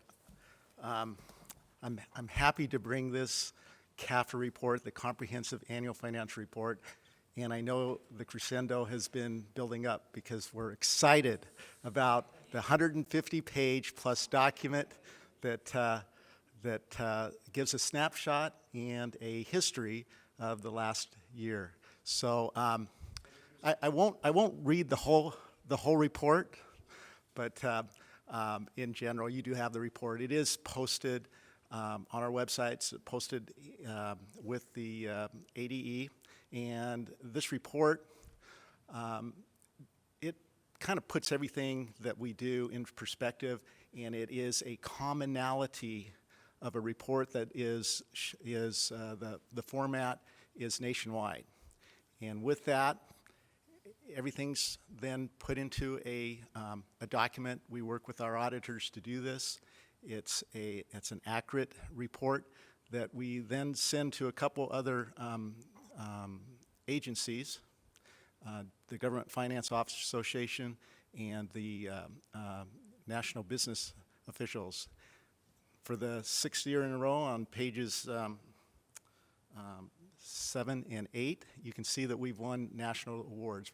Probably less than 2% of the districts in the state of Arizona have both awards. So we're in the top 98% for accurate financial reporting. In order to report accurate, all the information has to be materially correct, and we have to do a lot of things right. It's not just within our office, it's the entire school district. So it is exciting, I know, I can't. It's like our Super Bowl for the business office. Again, it's available for the public. We send it again to bond rating agencies, to our SEC compliance officials, and all over the country, whoever asked for it. So with that, I also want to commend a couple people in my office, and one for sure is Karen Honeycutt, our finance director for the MUSD, that helps with this. Everybody in the district, it has to do things right, and so I commend everybody else that has anything to do with financial reporting or any of our financial processes. So, I know you probably have a lot of questions. Yeah, I will after I read it. Yeah. It'll be my bedtime reading tonight. So. I'm just kidding, Aaron. I know. It is exciting. I know. I know it takes a lot of hours, and appreciate all the time that. Because I know that when they get this, that helps our bond rating when companies look at our Helps district bond rating, as saves financially sound. Yep, saves taxpayers money. Yes. So, Okay. if Thank there are you. no other questions, Okay. thank you. Thank you, Mr. Roush. All right, that brings us to item 6, our consent agenda. Any motions? I have a comment. And I'm sorry we didn't do this earlier, but the consent agenda includes meeting minutes from the last meeting, and Mrs. Nor and I were not present, so I'm going to abstain from voting on this item. Okay. So with that, are there any motions with the consent agenda as stated? Move to approve. I'll second. We have a motion and a second. All those in favor? Aye. Opposed? And 2 abstentions? Okay. All right, thank you. All right, 7A. Mr. Beckett, discussion and possible approval of personnel schedule. Thank you, President Anderson. Members of the Governing Board, Dr. Chestnut, you have the personnel schedule in front of you this evening, and I will answer any of your questions. I don't have any questions. Me neither. Any questions? Okay. What about those concerns you guys had with the AD and the football coach? The pressure? I move to approve that we approve the HR schedule as stated. HR Second. schedule is stated. We have a motion. Is there a Second. second? And a second. All those in favor? Aye. Opposed? Motion carries. Thank you, Mr. Beckett. That was quick. Thank you. All right, 7B, discussion and possible approval of the revised liquidated damages fee from $1,000 to $1,500. Mr. Beckett, is that you, or is that Dr. Chestnut? Mr. Beckett has taken the lead on this issue. Okay, I thought so. Thank you once again, President Anderson, members of the Governing Board, Dr. Chestnut. I'll take your questions at this point in time, but the recommendation for tonight is based upon the conversation that we had during our study session in January. The feeling was that we probably needed to stiffen that penalty fee to discourage anybody considering at least making that more punitive, I guess. But again, that was the intent of raising the fee to $1,500. We feel that's sending a stronger message to employees about the importance of the commitment they're making to the district. Mr. Beckett, is this for the next contract, the next year's contract is what you're looking at? That is correct, Mrs. Coutray. Is this Contracts. stiff enough? Yeah, I'm sorry. The contracts are actually with the lawyers right now for review for the next school year. So this will be one of the changes that we'll be making, and those contracts will come back to the board for final approval. Mr. Beckett, have we done any additional research as to the real cost of employee turnover? No, I'll be honest with you, we have not. Mr. Beckett, I had a question on, I understand the damages, because I know at one time we talked about maybe doing a sliding scale or depending on when they leave us during the school year. But this is just a one-time fee after a certain, if they just don't turn the contract, I mean, after they turn the contract in, once, what, a week before, 2 weeks before, what's the school starts? What's the? And member President Anderson, that's one of the administrative tasks that I believe we're going to assume at. That would be our responsibility to look at that, if they're mitigating or aggravating circumstances surrounding this person's recommendation for, being released from his contract. We will take that into consideration, and again, we'll bring that to the board. You will have, the right to vote on whether that is approved or not at that point in time. But again, we're going to try to use discretion in that as much as possible, and once again, weigh that specifically in that contract legislation, how it's impacting the classroom What's and the students. date? Yeah. I mean, because if a month before school starts, that's really hard to find a teacher. So hopefully we'll look at that, and you'll bring that back to us? Yes, correct. Okay. If that's the scenario, then should it be an exact amount, or should it be up to? Because you've got it right in the contract, it says it shall be in the amount of $1,500. Should it be something that said upwards to? I mean, if you're going to have the discretion where you're going to review and assess the fee, can you state the exact fee in a contract, or should it be something that gives you that discretion? So it's not all or nothing. Right. It's certainly something we can talk to our attorneys about. I think contracts in and of themselves try to eliminate as much arbitrary interpretation as I mean, possible. could it go by dates? I mean, by this date, it's. Correct. But again, don't it's know. something, I feel we could ask the attorneys, see what their opinion is on that as well. Yes, if that's what we decide. Right. Yeah. Right. So my thoughts are, one, I don't think $500 is going to accomplish the goal, right, of changing behavior. And two, I think that we are grossly underestimating the cost of the chaos that is created in an organization when people quit. And in a 20-second internet search on Google, there's an Inc. article that pops up. It references the lowered productivity, overworked remaining staff, lost knowledge, training costs, interviewing costs, recruiting, and they say the estimates run as high as 150% of the annual salary for the cost of turnover. So I think that we need to do more research to identify truly what it is, how big of a detriment it is to the organization before we just say, well, let's go from 1,000 to 1,500. So. Have we looked at other districts and what they're doing as well? I mean, because these are where our teachers are going. They're not, typically they're going to another surrounding district. So, I have looked at other districts' liquidated damages fees, and they range between $1,000 and $2,500. That's the typical contract language you will see. okay. So it's up to 2,500? 2,500 is the largest I've ever seen. Okay, and the next question I had is on on this same item, it says that the district will put a lien, or could put a lien on their certificate with ADE. What's the cost for us to do that? There is no cost incurred for that. That is simply a process where we, through the Arizona Department of Education, we declare an unprofessional act as Correct. occurred. They then turn that over to the State Board of Education. At that point in time, that State Board of Education, in their timing, can Right. act on whether they want to sanction that particular license based on that unprofessional act. But it doesn't cost us anything to do that with? It does not. Okay. We always had that in there. Mrs. Nor, yes, that's always been in there. It's always been in there. Mhm. We just haven't necessarily been making those referrals. We have actually reported Oh, okay. a few individuals Okay. in the past years, yes.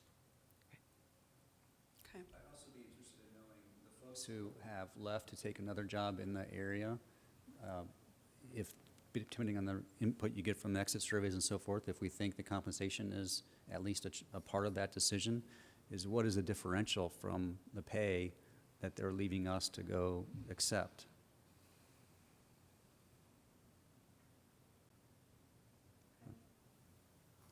Any other questions for Mr. Beckett? Any motions, further discussion? Can we motion to table this until further information? Sure. Okay, I'll motion to table the discussion of possible approval of revised liquidated damages fee from $1,000 to $1,500. Okay, so we have a motion to table. Do we have a second? I'll second. Okay, we have a motion and a second. All those in favor? Aye. Opposed? Motion carries. Item's been tabled. Thank you, Mr. Beckett. Thank you. And Dr. Chestnut, do you have enough information from us on what else we need on that item? I think so. Okay. All right, 7C, discussion and possible approval of all-day kindergarten tuition rate. Dr. Chestnut. As you know, this year we began optional half-day kindergarten program for parents willing to pay tuition, and the rate has been $145 per month. We've been pleased that we have, I believe, 7 all-day classes, and we're quite hopeful that we could have 8 next year. We think that is quite possible. We think it's important that the board establish that rate on an annual basis. We've reviewed the numbers, and we feel that we are covering our costs based on that rate, and we would recommend we continue with the same rate, which is $145 a month. Okay, any questions for Dr. Chestnut? Motions, discussion? I have just one question. Is there ever a time where we won't have to charge $145 a month for all-day kindergarten at Well, some point? We certainly hope so. My hope would be that the legislature would restore funding for all-day kindergarten. That would be the best solution of all. It doesn't look like that's going to happen for next year, but it's still, Maybe, the you never know. legislative session is not over yet, so we can always be hopeful, and I think, there's always that possibility. I think it will happen in the future. I don't know when. Obviously, there are some other options. I mean, we've been talking about the possibility in the budget committee, and that is something that we could consider. And that discussion is ongoing. We'll be bringing recommendations, but as of today, I mean, we have to kind of say what's the plan as of right now. And as of right now, I mean, we are not planning that, at least from the superintendent's office. But we have a long ways to go before we adopt the budget, and I'm certainly willing to listen to reason on that topic, and that's kind of where we're at. Just going. I just click the button. Do we know how many of our kindergartners, all of them are, do we know how many are not even attending kindergarten at all? You mean Well, here? In here, yeah, in a district. We don't know that number. We did lose some kindergarten enrollment because we only have half-day free programs. So we lost about 100 kindergarten students compared to last year. I know we looked at those numbers recently, and I'm pretty sure that was the number. So that number we do know.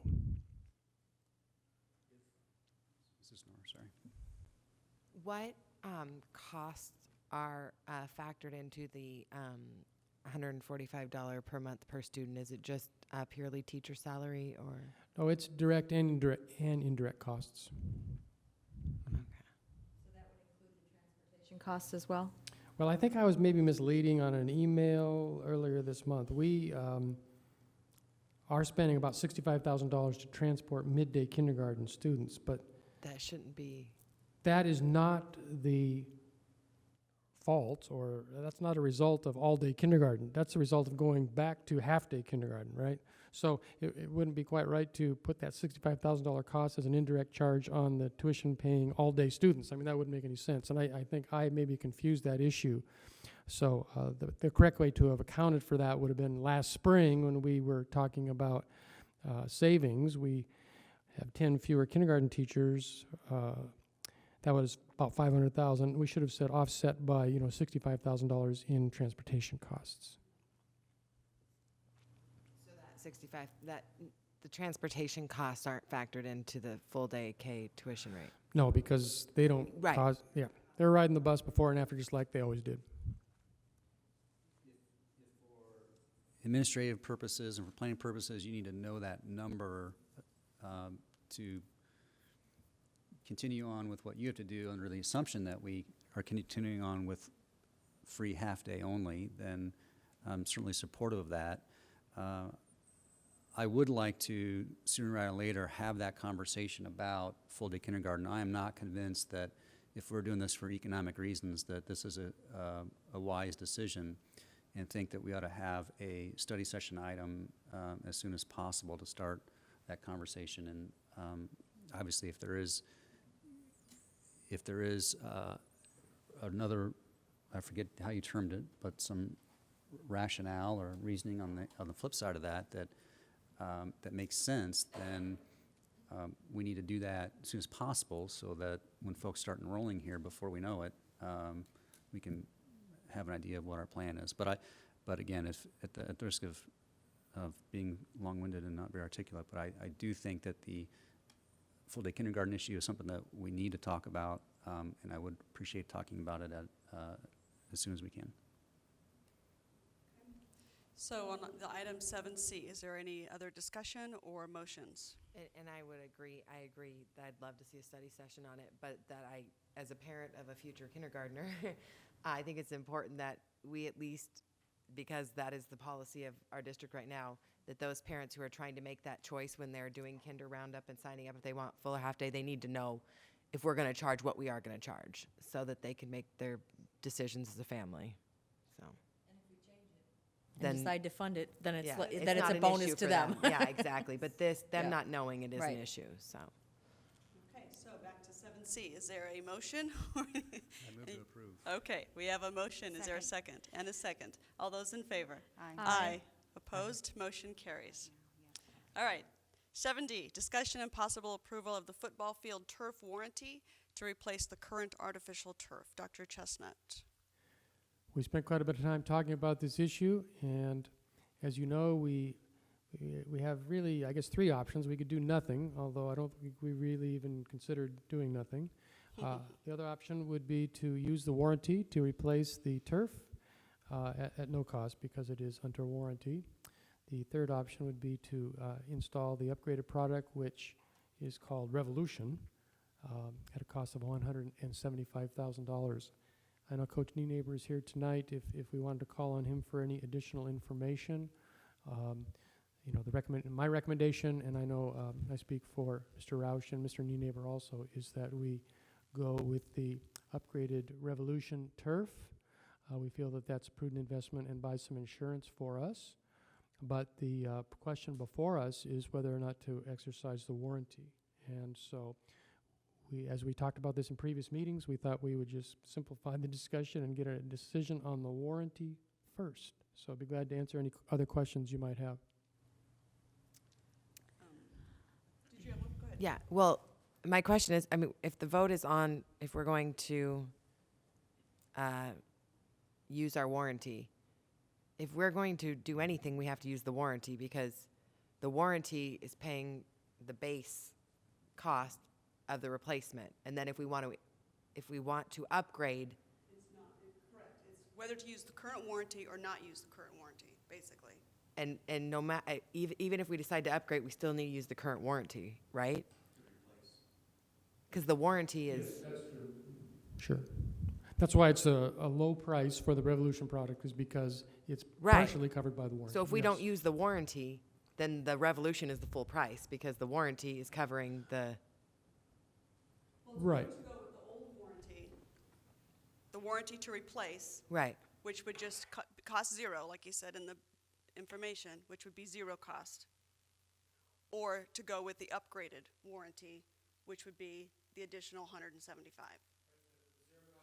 Duraspine product, which is the product that's down now.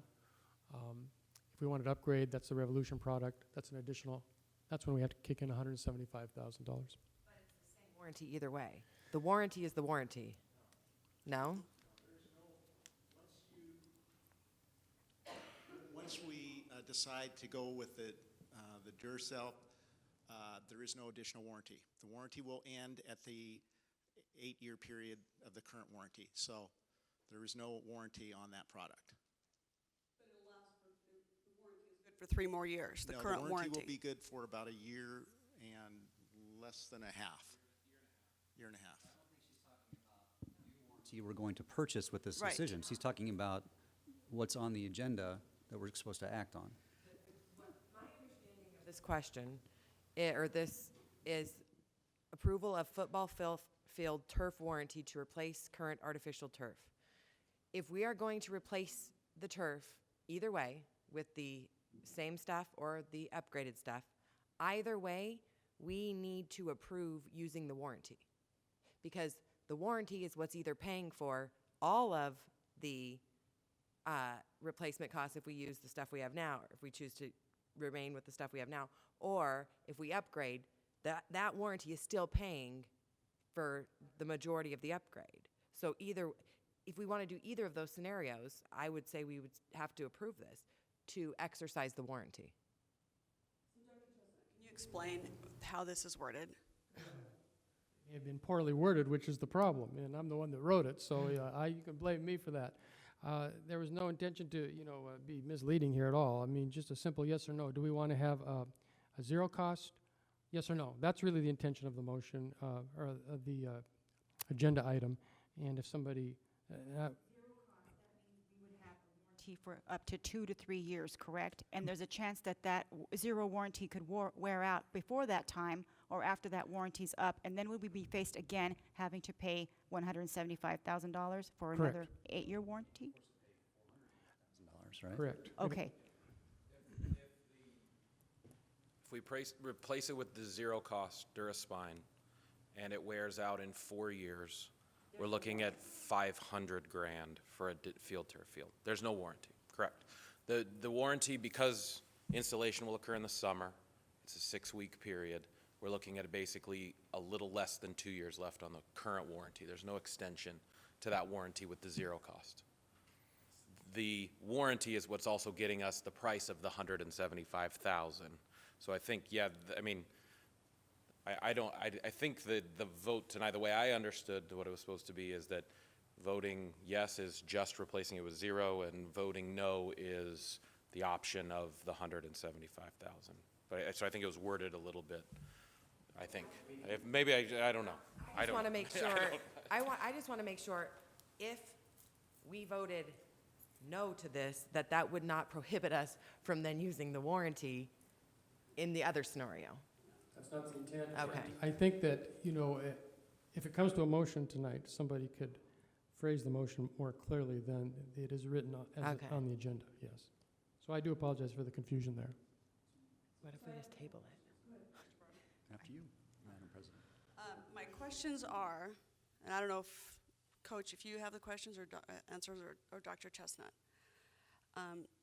The new product is with the same company that sold us the bad product, correct? Okay. Same company, Same different company, fiber producer. But it's the same company? Same company? Overall company, yes. Okay, same company. Who guaranteed it for 8 years before, so I'm concerned with going with the same company who sold us a faulty product to begin with. so they're making more money off of us? And secondly, are we even sure that this company is going to be in business in 8 years? I mean, I mean, I can't predict the future, but I will tell you that they are the #1 field turf company in the world. They are, I mean, by far and away, they've been around for 30 years, 25, over 20. Probably 95+% of the field turf that's been installed worldwide has been installed by field turf, and every major university, probably if it's a fiber product, NCAA Division I, most high schools, it's field turf. So. your information on the cover sheet, you stated that the Civic Center fund could be used for this. This was when you charge rental on the football field itself, when people use it. So that money could actually be used to replace it. Previous meetings, we talked about different funding sources for different capital projects, and there really are two options. The two best funds that we could recommend to use would be the capital budget fund or the Civic Center fund. Either one would be permissible to be used. One non-attorney's opinion, but I am very comfortable in clarifying our vote for which product that we install. I'm not comfortable including in this motion, in this action item, to determine what fund it's coming from. I think that needs to be a separate action item. I think that was the intent, and it was originally. So. When did we install this first field turf? How long has this been? I believe we just finished our 6th season. Okay, so 3, okay.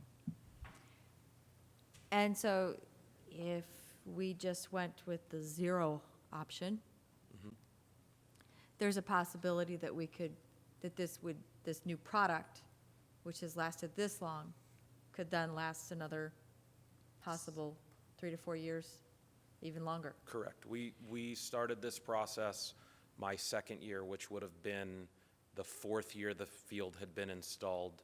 We were noticing failure at that point, is when. At 4 years. And we're not sure that even if we did replace it, that they have fixed this problem, or it could go longer, it could go shorter, correct? Correct. Well, they haven't fixed the problem because it's the same product. Okay. And it will fail. We know Okay. it will fail. But we got 4 years out of it right now. Correct. Okay. We had talked at a previous meeting, Coach, you had talked about how if we do the upgraded version, that there are some additional costs, additional items we should do at the same time, with some grading and so forth. Can you tell us about those again, and how this obviously does not include that, so does that come back as a different action item? And why don't we just do it at once? Really general maintenance items that aren't real costly, that would normally be passed in a voucher process. But it's related. We would do it, we would incur the cost if we chose the $175,000 option. We would not incur the cost if we chose the $0 option, correct? No, we would still need, in my opinion, even if Still you needs do to the be done? $0 option, there still needs to be like a grading Okay. done. That still needs to. The one thing that we not included is in the 175 is the option of the cool infill, which will dramatically reduce the heat on, which is 25, which is something separate that we talked about. And Okay, so. basically it's cork instead of rubber.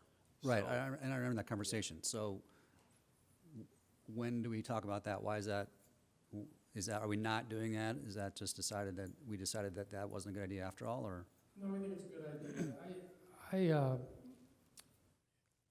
The intention writing up tonight's agenda was to focus on, do we want the 0 option, the 0 cost option or not? And so our thought was, my thought was that if the answer to that is no, that we want to do the upgrade. We'll have to bring that back on a future agenda.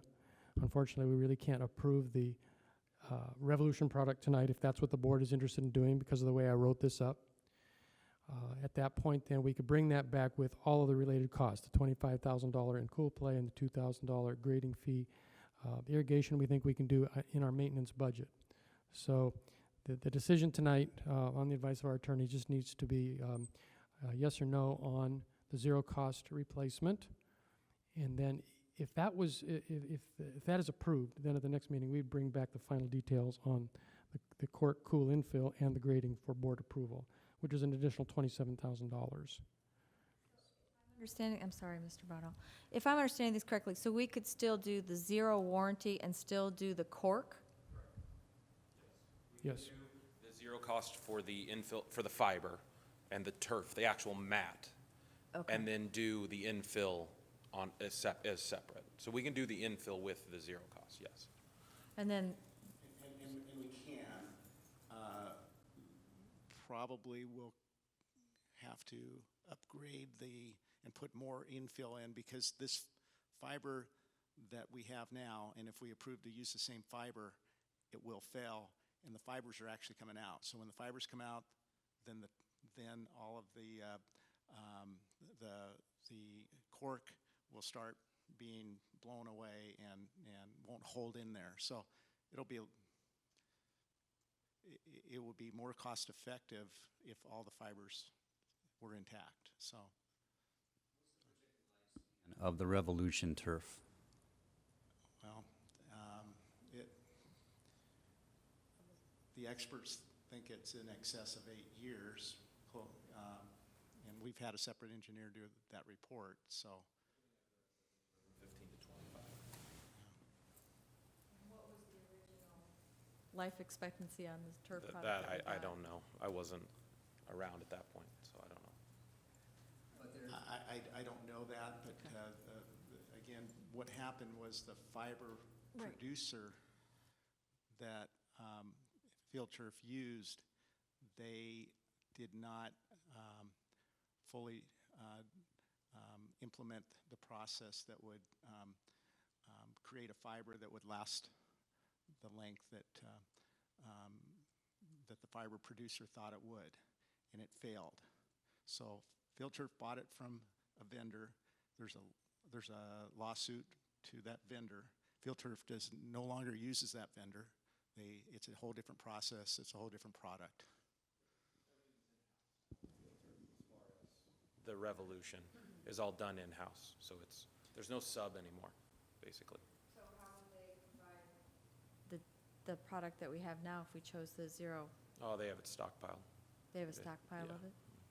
So we could get the Duraspine at no charge, which we know is a faulty product and history says will last us 4 years. Mm-hmm. Or we could get a higher quality product, invest $175,000, that's gonna last somewhere between 8 and 25 years. That projected to be 15 to 25. Correct. They warranty it, even though For not 8. for us. They typically warranty it for 8. Well, yeah, if we do the 175, that would include a new 8-year warranty. So guaranteed 8 years. Guaranteed 8 years, correct. That's the option. I know this was said once before, but I think it's an important point. So at the risk of repeating, I think it's also important to remember that if we went with the Duraspine product and it failed after 4 years or something, we would undoubtedly not use that product again, mainly because it's not available, and we would purchase the Revolution product at that point, I would assume, at a cost of $500,000, roughly. If we did that, we'd do it knowing going into it so that we would be able to plan for that. Correct. We'd have lead time. You know, we've got so many other things that we're trying to implement for next year that these funds could be used for. But it would effectively cost us $125,000 a year over the next 4 years to buy that time versus $175,000 once, and we're going to get between 8 and 25 years of use out of it. And the first 4 years being use of the higher quality product. Then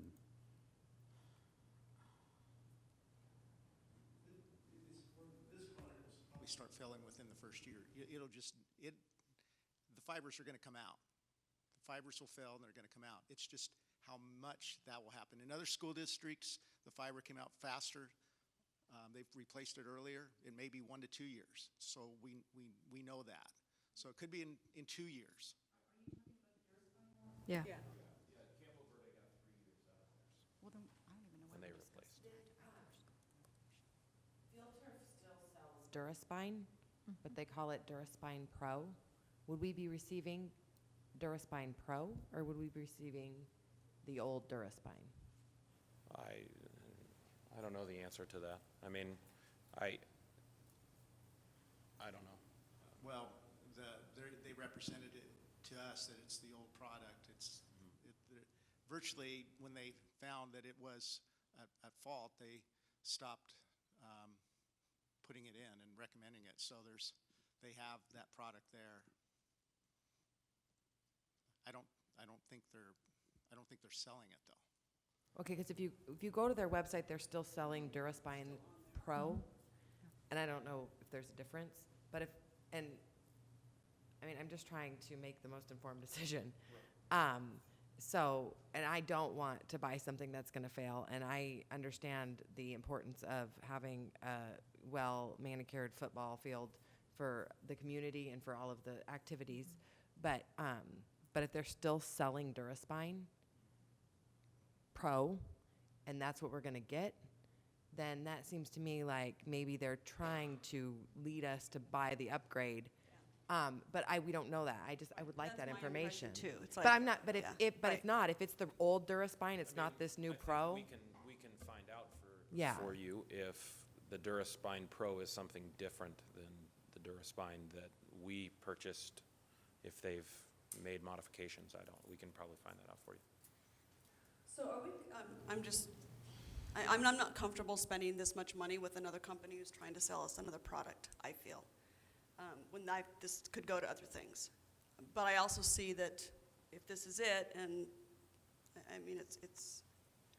Well, it sounds like, from the discussion, we probably should get some more information on Duraspine Yes. Pro, because I don't know anything about that.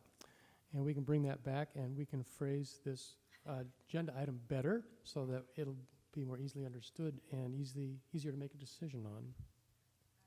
Yeah, I mean, I just have a hard time spending that much money when I know it could go someplace else. I mean, We have to have a football field. We've got millions invested in that facility. I agree. So is there a motion to table or? Okay. So we have a motion to table. Is there a second? I'll second. And a second. Any discussion? I just want to ask, do we have time to table this and wait for some more information? And okay, Yes. yeah, because I mean, I have to agree with Member Bartle. He's made a good point with the 175. You know, let's get what we pay for. Let's do it right now versus spending $500,000 over the course of 5 years or whatever. But Okay. that's all I had was a comment. Okay. So- So we have a motion to table and a second. All those in favor? Aye. Aye. Opposed? Motion carries. Okay. And Dr. Chestnut, what other information, what other questions do you need from us for the next meeting on this? Can you, board members, email him information that you want, please? That'd be great. Thank you. Okay. All right. Thank you, Coach. All right, 7E, discussion and possible approval of the first reading of updated policy G8450, support staff workload. Give my usual disclaimer tonight that these are recommended changes from the Arizona School Board Association with one exception, and that is item F, which is policy BDA, a board organizational meeting, and otherwise, though, the rest of them are routine updates. Okay. Go ahead. Apologize for interrupting, but this particular agenda item, we had a policy in place that actually had our work week identified from Thursday to Friday, and we do not observe that. I found that out through payroll. Recently, we do Saturday through Sunday, and so we want to correct our policy to align with our practice. Okay. Yeah. Make it Saturday. Sorry, you understand. Always trying to get more vacation time. I know it. I tell you. All right, do we have any motions or discussion on item 7E? I move to approve. Okay, we have a motion to approve Second. and a second. All those in favor? Aye. Aye. Opposed, motion carries. All right, 7F. This is discussion and possible approval of the first reading of the current policy, which is B0900 BDA, which is the board organizational meeting. And Mr. Bartle and I kind of talked about this a little bit. So, Mr. Bartle, you want to? Sure. Go ahead. Well, the background is historically we've always had officer elections at our first meeting in January. That didn't happen, and I asked President Anderson about it, and she said she had some concerns about or interpreted this policy follow as the not policy. having to have an election. So I thought that was a decision that the board should make and wanted to get some clarification on that. And I see that the proposed change just removes the language next following the election. So So it changes it to yearly. So it's every January. Every January you would have my thought was by Yes. Yeah. basically the first organizational meeting in January.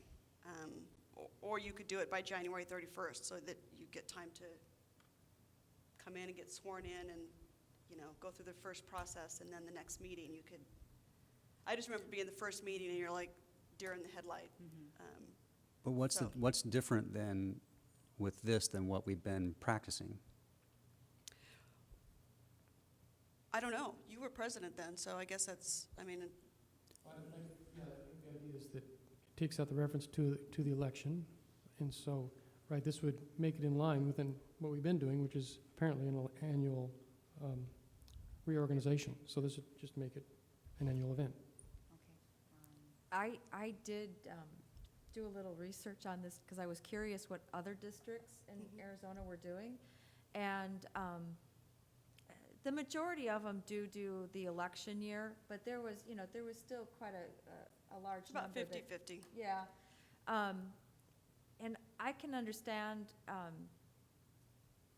I kind of would like to keep it as it's worded following the election, only because it's consistency. And I think it's important, if you're switching over presidents every year, there's a learning curve every time that you do some changes. And you two, obviously, President Anderson and Mr. Bartle would know that because you both served as presidents, but there is a learning curve that you learn. And I know that when, Mr. Bartle, when you were first elected as president, and then the next year we did it, and we kept you because of that reason, to show consistency. Yes, and thank you for that. The board had a choice at that point, right? And Yeah. chose to do that. Think back prior to the two most excellent presidents that you've enjoyed working with. Yes. But if there was a situation where you wanted to change, then you would not have that ability to have that change. And that is a downside. In my own opinion, I think that for the boards, I think we could do it every year by the January 31st. That would be that it becomes a yearly event. That we change policy. No one can remember us not ever having an election the first meeting in January, so why are we? There wasn't, way back when. Okay. They didn't do it every year. So way back when? Way back when. Whenever way back when was. But List of board members. but- our tradition, even 2 years ago when there wasn't an election, we still had an election, right? So. We weren't looking at our policy. And, all the districts that I talk to do an election every year, and they also have this policy. Most of them do have this policy. And they also do one every year. Yeah. So I think It was that this 50-50. policy didn't prohibit us from doing one every year, but I would like to clarify Yeah. it. Yeah, that So we that do we That's fine. can't, that it means that it is something we do every year. Yes. So do we have to put the date range from the 1st to the 15th, or can we change it just like with by the end of January of the first month. How about at its first meeting in January?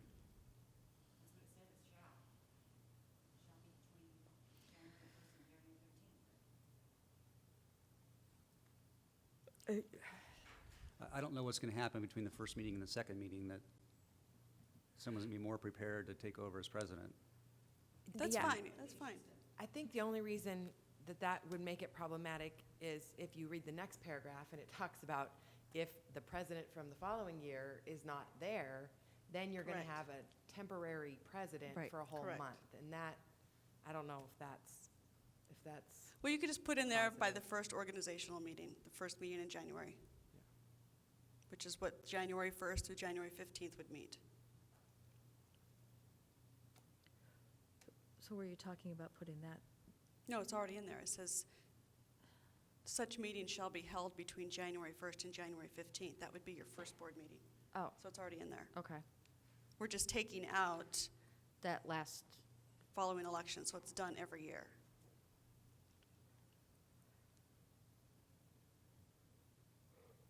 So any motions? Well, just another question. So every year except this year? Mr. Bartle, if you would like to hold the election, you certainly can. Dr. Chestnut and I looked at it. I brought it up. If you want to call me out, call me out. Dr. Chestnut and I talked about it. We read the policy. And Dr. Chestnut said, it says every election year. I'm like, okay. I never looked at it before this year. So, Yeah. you know, that's fine. So the answer is yes. I'm trying to clarify, it says The January 1 answer to January is, we're 15. looking at the policy now. So do you want to change it so that it's every year between January 1st and January 15th? That's the agenda item. Do you want to update this policy? Or leave it the way it is? I motion that we Make the changes. That we make the change. Okay. So we have a motion to accept the changes, that it's now every year between January 1st and January 15th. Do we have a second? Second? And a second. Any discussion? All those in favor? Aye.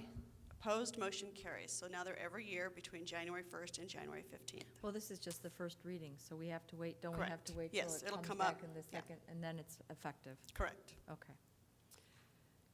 All right, 7G, discussion and possible approval of the first reading policy BCB, board member conflict of interest. These are ASBA ones. I move to approve the first reading. Okay, we have a motion and a second. Any discussion? All those in favor? Aye. Opposed, motion carries. 7H, discussion and possible approval of the first reading of policy C600, CBI, evaluation of superintendent. Any discussion? Motions? Motion to approve policy C600, CBI, evaluation of the superintendent. That's why I Talk just said today. move to approve. Second. Just move to approve, yes, yeah. Just Okay, we have a motion to approve. Do we have a second? Second. And a second. All those in favor? Aye. Opposed, motion carries. 7H, discussion and possible approval of the first reading of policy J3050, drug and alcohol use by students. Move to approve. We have a motion second. and a second. All those in favor? Aye. Opposed, motion carries. 7J, discussion and possible approval of the first reading of policy J4900, expulsion of students. Motions or discussions? Motion to approve 7J. Second. We have a motion and a second. All those in favor? Aye. Opposed? Motion carries. 7K, discussion and possible approval of the first reading of policy J6250, reporting child abuse, child protection. I have a question on this, Dr. Chestnut. The only change I see in there is that it's can be done electronically now. Is that correct? Okay.